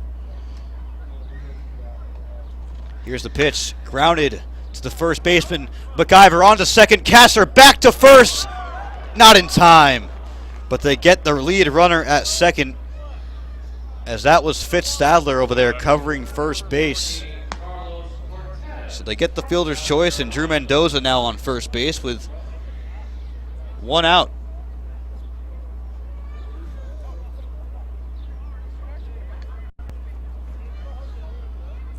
Carlos Cortez out of South Carolina is the hitter. I'd like to finish up what I was just saying about Florida State, how much of an underdog they were this season and how they just kind of rolled through to the ACC championship, earning that big college baseball NCAA championship tournament bid, because they probably wouldn't have been a tournament team had they not won that tournament, or at least made it far. And they ended up going into that tournament, knocked off the #1 seeded Louisville, and then had to run through Miami. No shortage of talent down there for the Hurricanes. They're always a contender. And then an incredible job against #2 North Carolina in the championship game, knocking them off 7-3, advancing Florida State to the ACC championship win. This one's driven out to center field.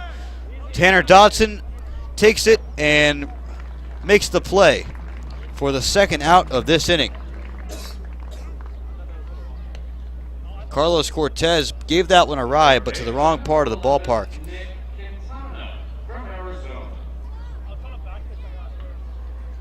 And Nick Quintana is going to step in now out of Arizona. 1 for 2 today with a single off of Justin Montgomery back in the 5th inning. Stadler has now retired 5 of the 6 batters he's faced. Nicholas Quintana playing for the YD Red Sox, also a former draft pick of the Boston Red Sox. That was in 2016, in the 11th round. Instead of going to the Boston Red Sox, and that is a high pick, a high round for a guy out of high school for sure. 11th round out of high school means you are an elite player. So Quintana instead decided to go to the University of Arizona. Pick off, snap back to first base, not in time. Delayed call there by the first base umpire, who today is James Dion, but sliding back safely was Mendoza, and it was the right call, as he did a good job recognizing Anchia's snap throw after that pitch. It's an 0-2 count on Quintana. 2 outs here in the 7th. High pitch taken by Anchia. 1-2. The Las Vegas native in the box right now, hitting from the right side. A .405 career hitter in high school at Arbor View High School. That was out in Las Vegas. Also 33 high school home runs. Just kind of tore it up out there at that level. Swing and a miss. Quintana down swinging. He runs into Fitz Stadler, a fellow Arizona versus Arizona State matchup. Strikes out swinging. And the YD Red Sox side is retired. No runs on a hit, no errors. They leave one man on base. It's time to stretch here in Wareham. It's 2-0 Gatemen on WCTV.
Bottom half of the 7th inning. Hope you enjoyed your stretch back at home. Thank you for listening to today's broadcast of Wareham Gatemen Baseball on WCTV. My name's Sam Corman,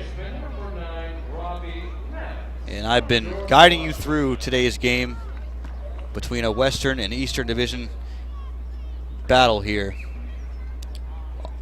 just off of Cape Cod in Wareham, Massachusetts. First pitch is outside to Robbie Metz, the right-handed hitter, facing Tanner Graham. In his second inning of work, the righty deals upstairs, and it's 2-0 quickly. Robbie Metz working ahead in the count. He's good at working walks. He's been so good at that in his entire Gateman career. This season has only worked one, however, on the inside corner. The Gateman leader in walks is William McIver by a mile, and it's 8 with 8. It's a lot of walks at this point of the season, showing that he has that plate patience not to swing at pitches out of the strike zone. Metz in a 2-1 count. That pitch very low, but called a strike. We've been seeing that low strike a lot from James Fonseca.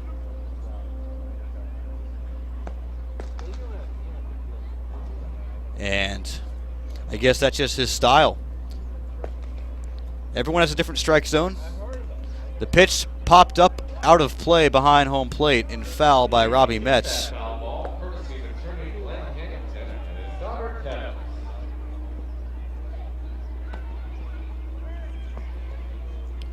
Metz making his 12th start of the season here today. Grounds this one to the shortstop. Kaiser on to first to Miller to beat Robbie Metz, who's now 0 for 3. And he was red hot coming into this game. But slowed down a little bit. He was 12 for his last 23 before this game began.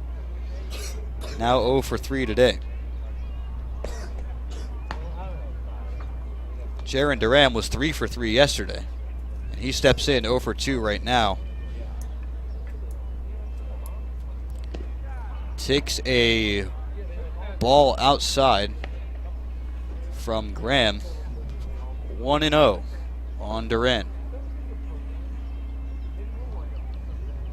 The Long Beach State dirtbag swings and grounds this one to the second baseman. His fellow second baseman, Koss, fires over to the first baseman, Miller, for the second out. 2 quick ground outs from this Gateman bottom of the order. The 7 and 8 hitters both ground out to opposite sides of the infield.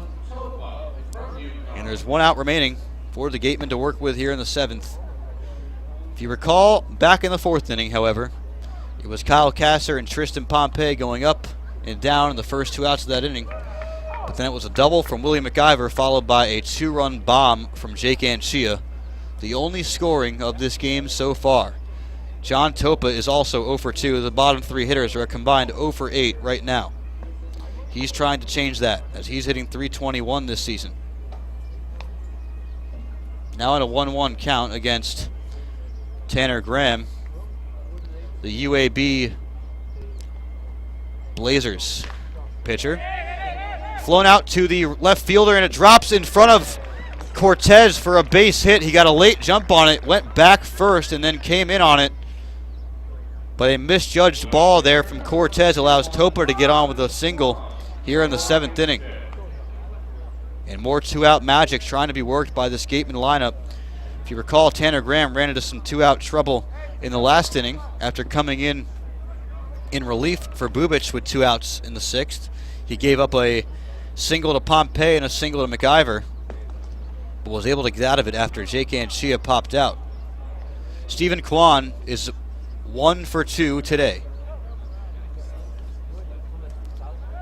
Oregon State, of course, lost to LSU in the semifinals of the College World Series after being one of the best teams in recent history in college baseball. The 59-4 regular season record. He's joined here by his teammate Jordan Britton, a pitcher who will probably come out here maybe today, tomorrow, the next day. We'll see Jordan Britton at some point. He is here. That pitch is low. Now Kwan ahead of the count. It's 2-0.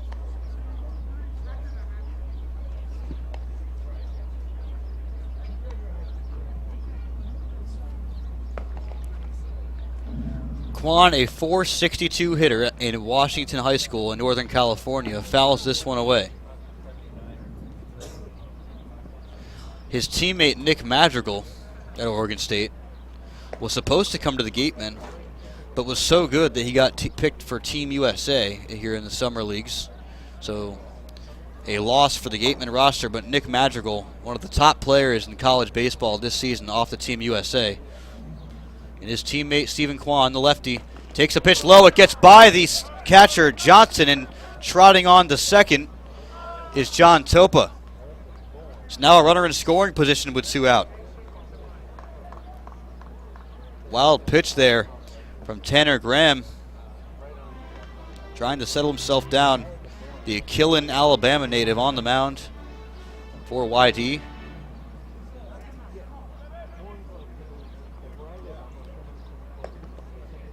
Killen located up in northwest Alabama near Florence and Muscle Shoals in Tupelo, Mississippi. That one is strike on the outside corner. Full count now on Kwan. 2 outs. Runner at second is John Topa here in the 7th inning. 2-0. Gatemen over the Red Sox right now. Trying to secure this victory after a tough 2-run loss yesterday to the Bourne Braves. Lined into left field for a base hit. Rounding third is Topa. He's going to come home. Here's a throw to the plate, and it gets by the catcher Johnson. Topa scores. Kwan advances to second on the throw. It's an RBI single for him. His first RBI in his first game with the Gatemen, making an immediate impact into this lineup, and it's 3-0 Wareham in the 7th.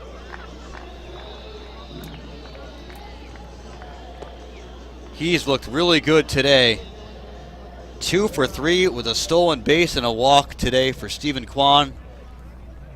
And here comes the infield to come talk to their pitcher. And it looks like some movement in the bullpen, but no one coming out of the YD bullpen as of yet, as the umpire now calling towards the YD bullpen. There's going to be a change. We'll get the call when we come back here on WCTV. It's 3-0 Wareham.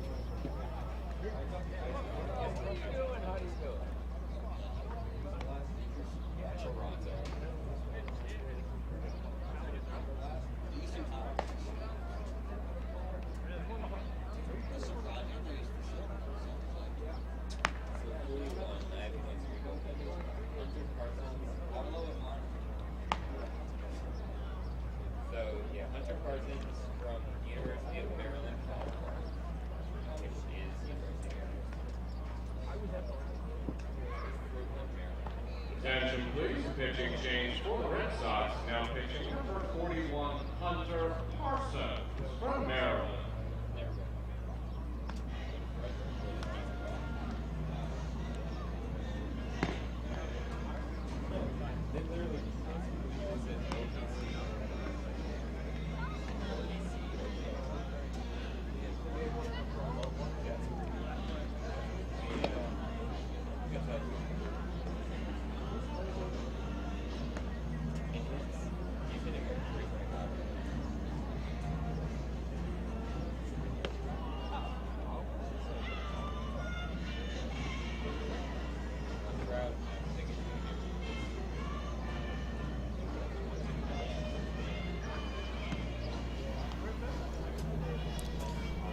Hunter Parsons is the new pitcher to replace Tanner Graham, who is responsible for Stephen Kwan at second base right now.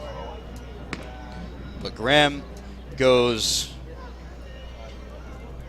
1 inning, gives up 4 hits, strikes out nobody, walks nobody. But overall, a tough outing for Tanner Graham, the first bullpen pitcher for YD today. The second bullpen pitcher you're looking at right now, taking his tosses towards the catcher, Cooper Johnson. It's Hunter Parsons out of the University of Maryland out in College Park, Maryland. 4 starts this season for the Terps, going 12 appearances total, 24 strikeouts, 8 walks. Would like to bring that ERA down next year. That hovered up at around 12.05. Watch out for Parsons. You got that big fastball, about 90 miles an hour. Great command of his curveball and his changeup. That is what resulted in that 3-to-1 strikeout to walk ratio for Parsons this season at Maryland. Parsons is staring at Tanner Dotson, the hottest Gateman so far this season. And he's hitting just about 450 right now. Swings at the first pitch, lines it into center field for a base hit. Kwan rounds third, heads home, he's going to score.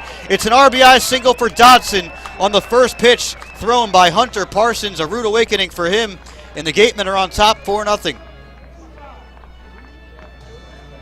Wow. Tanner Dodson just continues to be clutch, especially in recent history. As Kwan, if you recall, got to second on the throw in that last play. And because of that, he was able to score on that play. That single from Dodson up the middle. 2-out magic for the Gatemen. 2 runs here, all with 2 outs here in the 7th inning to take a 4-0 lead. This one's grounded to the second baseman, Koss. Over to Millard, and the side is retired in the 7th inning. But the Gatemen do the damage. They get 2 runs on 3 hits, no errors, and they leave 1 man on base.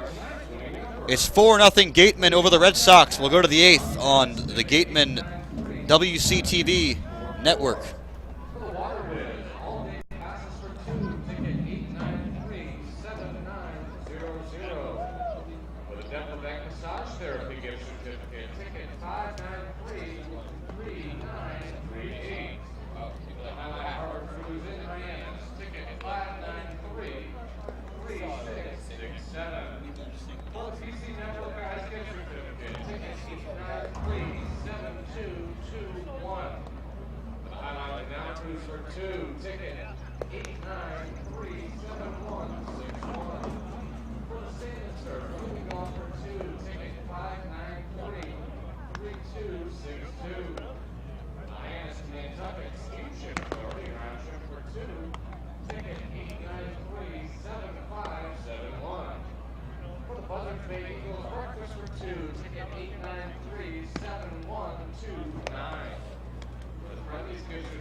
$593-3753.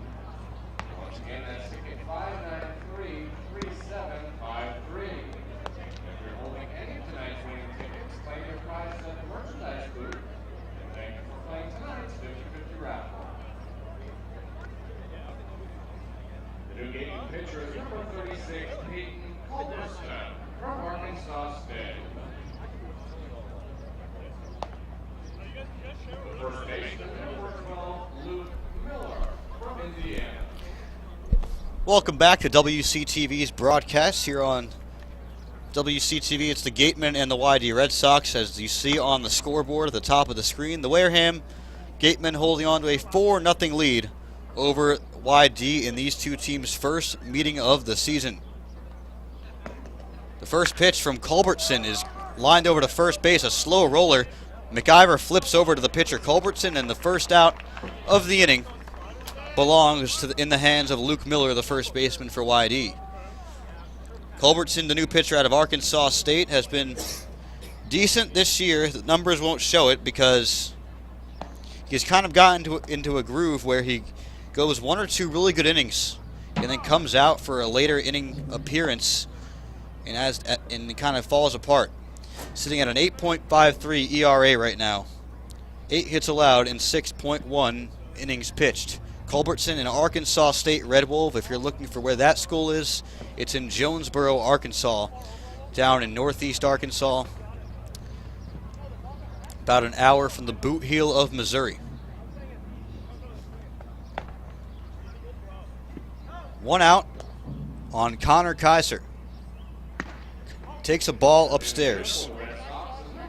Kaiser is 1 for 2 with a single and a strikeout swinging.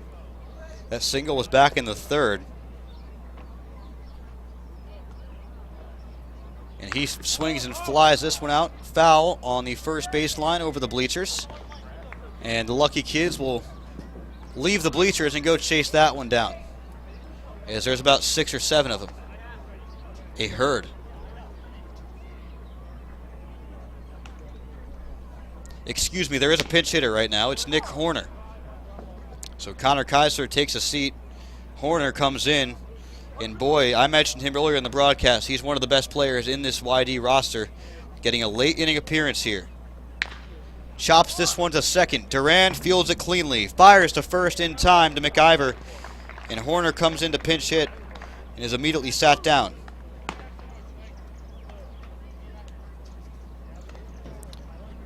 Two gone quickly on Peyton Culbertson. Just what he needed.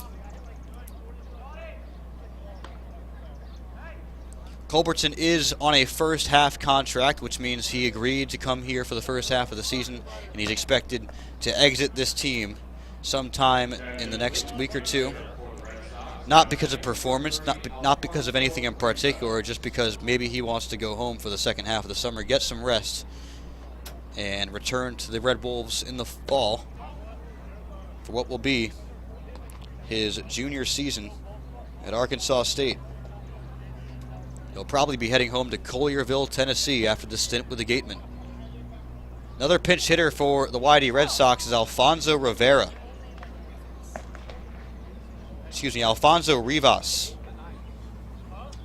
A lot of pinch hitters coming out of the YD hat today. Cooper Johnson is 0 for 6 this year. He was pinch hit for in the catching position. Rivas now at the plate.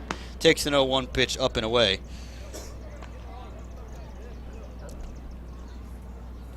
The count now 1-1.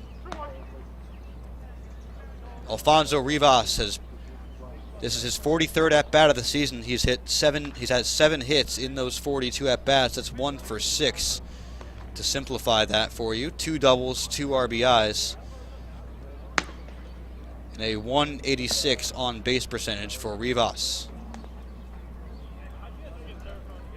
Now he's facing a 1-2 count on Culbertson. Swing and a miss on a slider. A beauty of a pitch from Culbertson to retire the side. 1-2-3 here in the 8th inning. We'll go to the bottom half. The Gatemen holding a 4-0 lead over YD. The pitching has been pretty magnificent. Stay tuned on WCTV.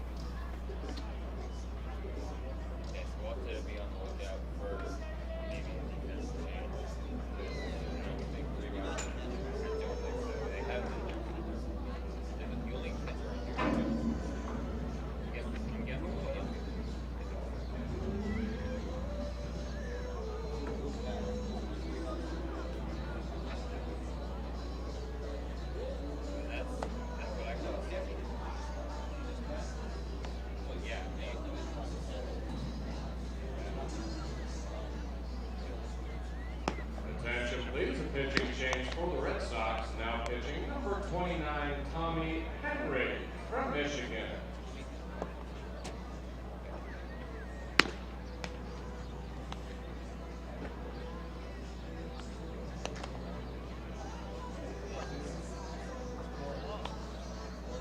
The Red Sox catcher is number 26, Cole Cotto from Kentucky.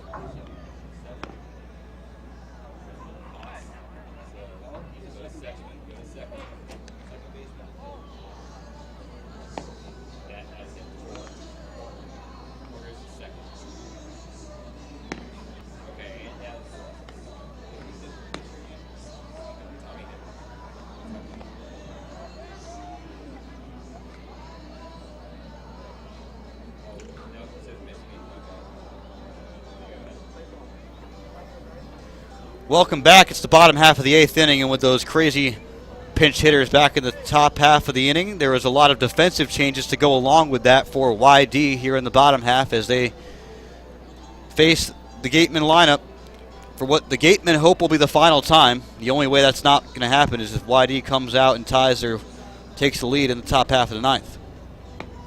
So we'll go around the infield. The new infield staying at third is Nick Quintana out of Arizona.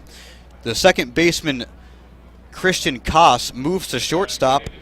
The shortstop, Connor Kaiser, is out of the game. He was pinch hit for by Horner, and Horner is now at second. The new catcher is Cole Cottom out of Kentucky. He replaces Cooper Johnson. Tristan Pompey is the hitter, facing the new pitcher, Tommy Henry, for YD. Fouls it away. It's 1-1 on Pompey. And Henry out of Michigan. A 3-1 record this season with the Wolverines with a 3.19 ERA. Strikeout to walk ratio just north of 3.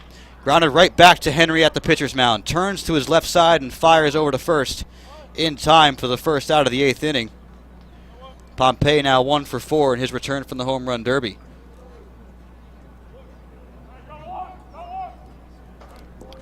Willie McIver is 3 for 3 today.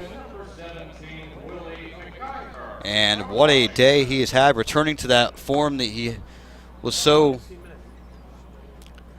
had so frequently at the beginning of the season. McIver was consistently getting multi-hit games back then. Here he is today at 3 for 3, a potential for your post-game Gateman player of the game. But there's a lot of candidates today, pitching and hitting. Overall, a good performance so far for Wareham. Fouled away off his foot from McIver.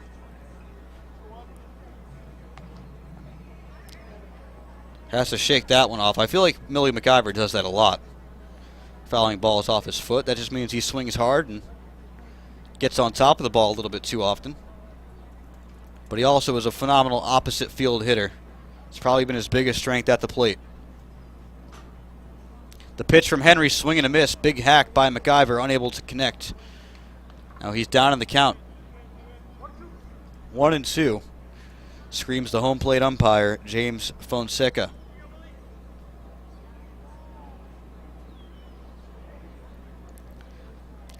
The University of Washington Husky laces this one foul towards the Gatemen batting cage on the first base side. Staying alive in the count, 1-2. Big Ten versus Pac-12 here. Michigan versus Washington.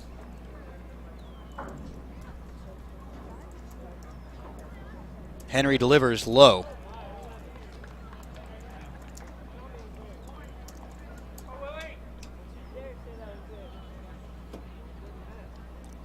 McIver even in the count at 2-2.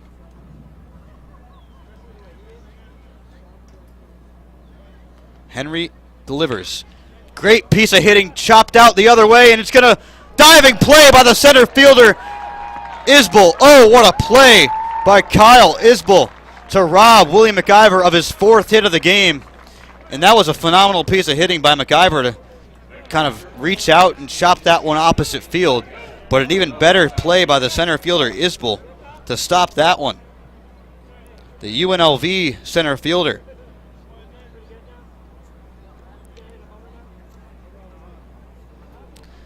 Probably the best defensive work we've seen so far today. A little bit of everything here at Spillane Field. A beautiful Sunday night. And the Gatemen trying to get back in the winning column after falling 6-4 to the Bourne Braves last night.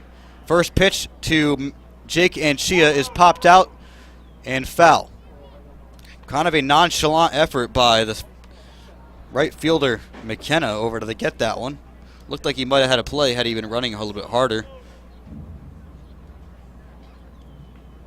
Henry out of Michigan, and boy, did they have a phenomenal season this year. 42-17 for the Wolverines this year in the Big Ten, 16-8 conference record. And Henry was right there for the Wolverines. A bullpen pitcher, primarily made 21 appearances with a 3-1 record, a 3.19 ERA. Gave up about a hit per inning at 31 hits in 31 innings.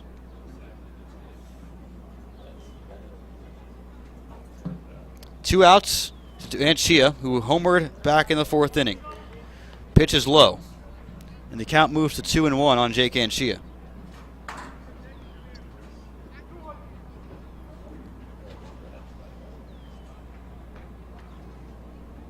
Here's the pitch. Low. They say he does not go, says the first base umpire, James Dion. Anchia in total is 1 for 3 on the day. He does have those 2 RBIs via that home run. That pitch outside, Anchia works a walk. 2-out walk here. Hey, what do you say? The Gatemen have scored all 4 of their runs today with 2 outs. So you never know what's going to happen here. With Robbie Metz coming to the plate, he's looking to do something after being 0 for 3 in the first 7 innings of this game. Could very easily change this game with one swing of the bat.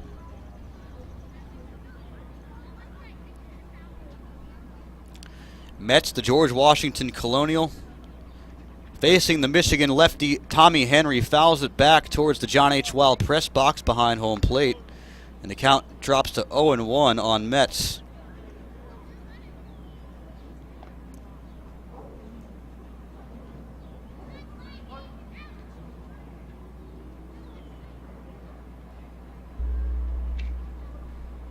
Henry, the lefty, once again firing.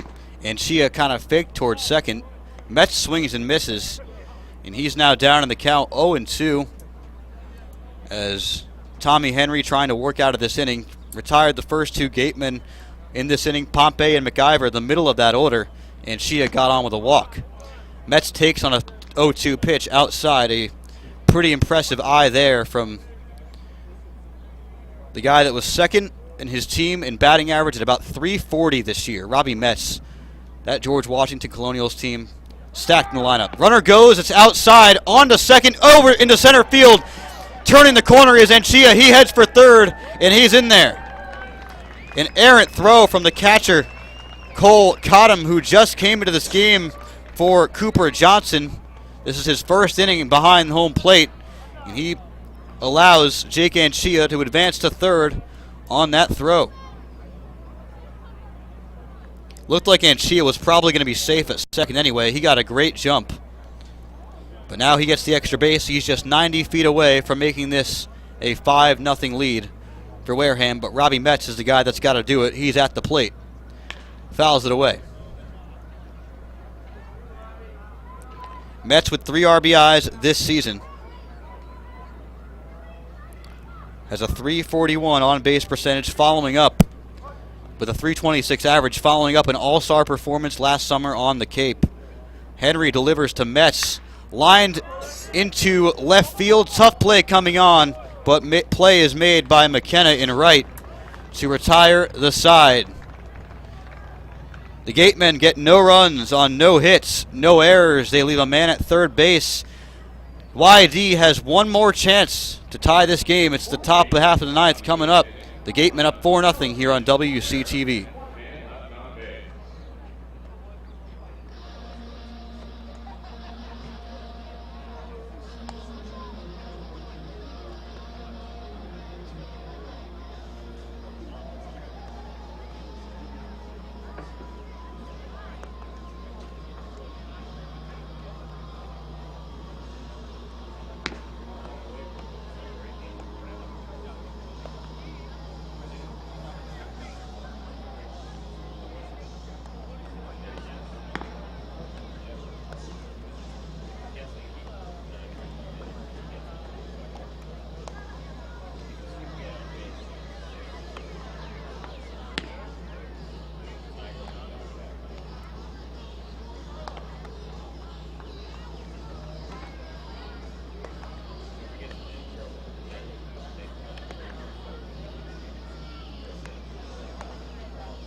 Welcome back. Top half of the ninth inning. Peyton Culbertson back out on the mound from Arkansas State to take on Kyle Isbell in the top of this YD Red Sox order.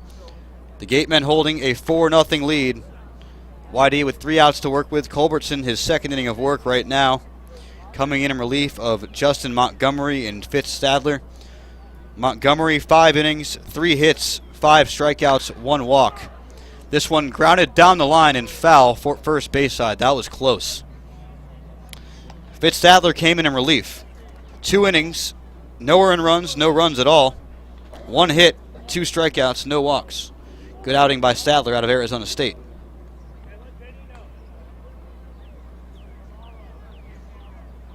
And I'm sure he enjoyed striking out his rival Nick Quintana out of Arizona back in the 7th.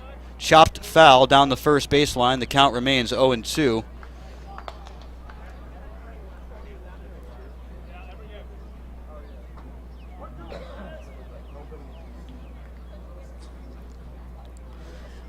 It's been a great crowd, a great day here at Spillane Field. That pitch is outside and low from Culbertson, the right-hander. It's 1-2 now.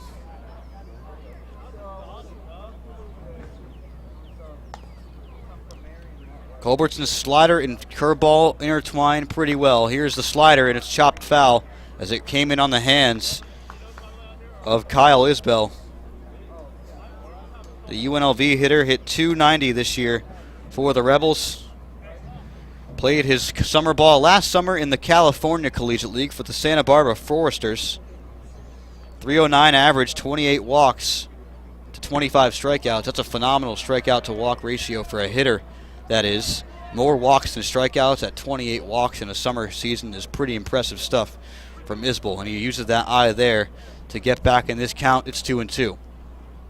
Here's the pitch. Excuse me, it was a 3-2 count, and now he works a walk. I lost track of the pitches there as Peyton Culbertson walks the first batter for the Gatemen here in the 9th inning.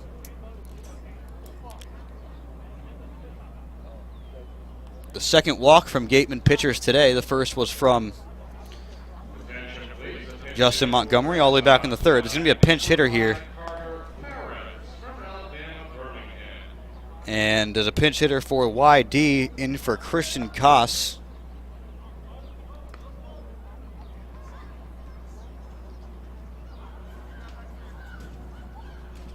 And the pinch hitter out of UAB is Carter Ferris. So the YD Red Sox will be using that whole roster today. This is their 3rd pinch hitter. This one's fouled away. The second UAB Blazer in this game for YD today. The first was a pitcher by the name of Tanner Graham. Came in and kind of had a rough outing. Pitch is on the outside corner for a strike to Ferris. And Culbertson ahead in the count now, 0-2. As he likes to be. Ferris hitting .310 here in the Cape League so far.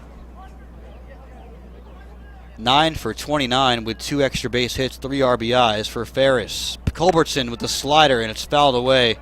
Good job by the UAB Blazer out of the Conference USA to foul that one off.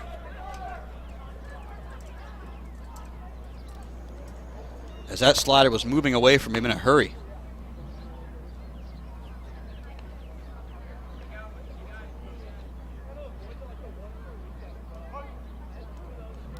Ferris hitting from the right side, the Trussville, Alabama native. Spent last summer with the Strasburg Express, the Valley League. Lines it up the middle. Play made by Jaron Duran, the second baseman, on a line drive. As he was already in double play depth, that helped him out. And Ferris lines out to the second baseman. Isbell remains on first. YD with 2 outs to work with. Alex McKenna back in out of Cal Poly. This is the guy that most YD fans would want at the plate in this situation. A phenomenal hitter.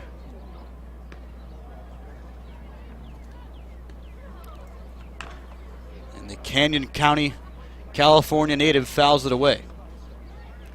Former draft pick of the Minnesota Twins in the 38th round of 2015 before he chose to attend Cal Poly. 356th this year for Cal Poly was McKenna. Also can steal bases, so watch out if he gets on. 13 for 19 this year. Running, as that one's low. Really nice job by Culbertson so far, coming in relief, commanding his pitches, but now it's a 1-1 count on a good hitter. Culbertson's last appearance came against the Falmouth Commodores. Was part of that pretty big collapse back on June 28th, in which the Gatemen held a 4-2 lead going into the 9th, but lost. And it was a 4-1 lead before Culbertson came in the 8th. Gave up 2 consecutive doubles with 2 outs in the 8th inning, scoring that 1 run. And he left a 4-2 lead for Brett Canine, who gave up the tying run. 2-1 on McKenna. Inside corner, a beautiful pitch. That fastball running from the middle part of the plate back towards the inside corner on the right-handed batter from Peyton Culbertson. It's 2-2.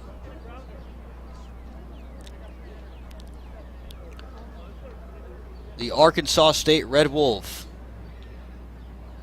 with a 2-2 count. Deals in the dirt. Good job by Anchia keeping that in front of him. That breaking ball 12-6 in a hurry.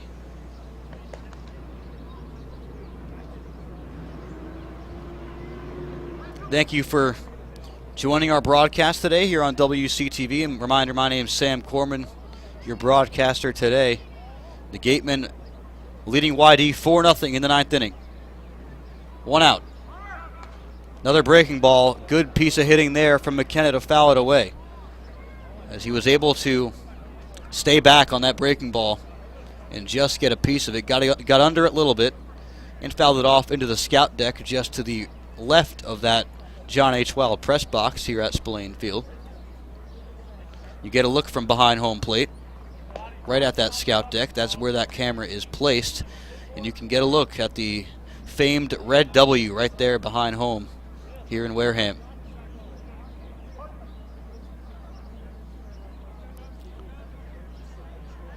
Culbertson in the stretch, facing a fellow right-hander. It's Alex McKenna.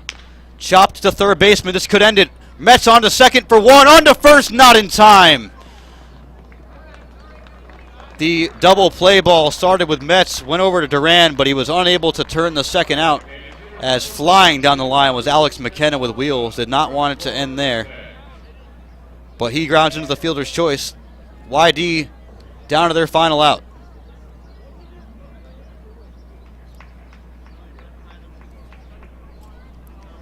And this is probably the guy they want up in this situation. It's the cleanup guy, Drew Mendoza. The DH today.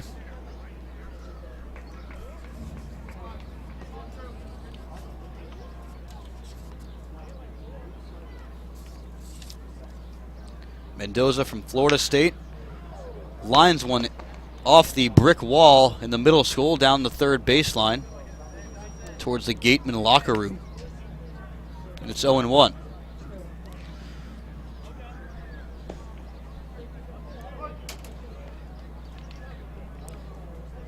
Mendoza can hit the long ball. He had a .534 slugging percentage at Florida State this season. Here's the 0-1, swing and a miss. Good pitch on the slider from Culbertson. And now the YD Red Sox down to their final strike here in Wareham. One of 4 meetings between these two teams this season. The next will be shortly here in Wareham. That's coming up on July 9th, just 1 week from today. Next Sunday here at Spillane Field. On the outside corner, called strike 3.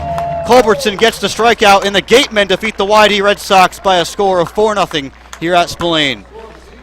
A great pitching performance all around, gets the shutout victory. 3 pitchers combined, Montgomery, Stadler, and Culbertson. California, Arizona State, followed up by Arkansas State to come in and get the job done. And that strikeout, that last strikeout was strikeout number 10 of the day for the Gatemen to end this one. And a good hitting performance as well, getting the 4 runs for Wareham, including a 2-run shot from Jake Anchia. He now leads the team with 3 home runs. As you see the handshake lines beginning to fold out here in Wareham. We thank you for watching today's broadcast of Wareham Gatemen Baseball here on WCTV. Thank you to our WCTV producers as always, and to Nick Veronesi, our Gatemen producer up here on the broadcast. For the rest of WCTV crew, I am Sam Corman checking out. The Gatemen win 4-0 against the YD Red Sox here on July 2nd.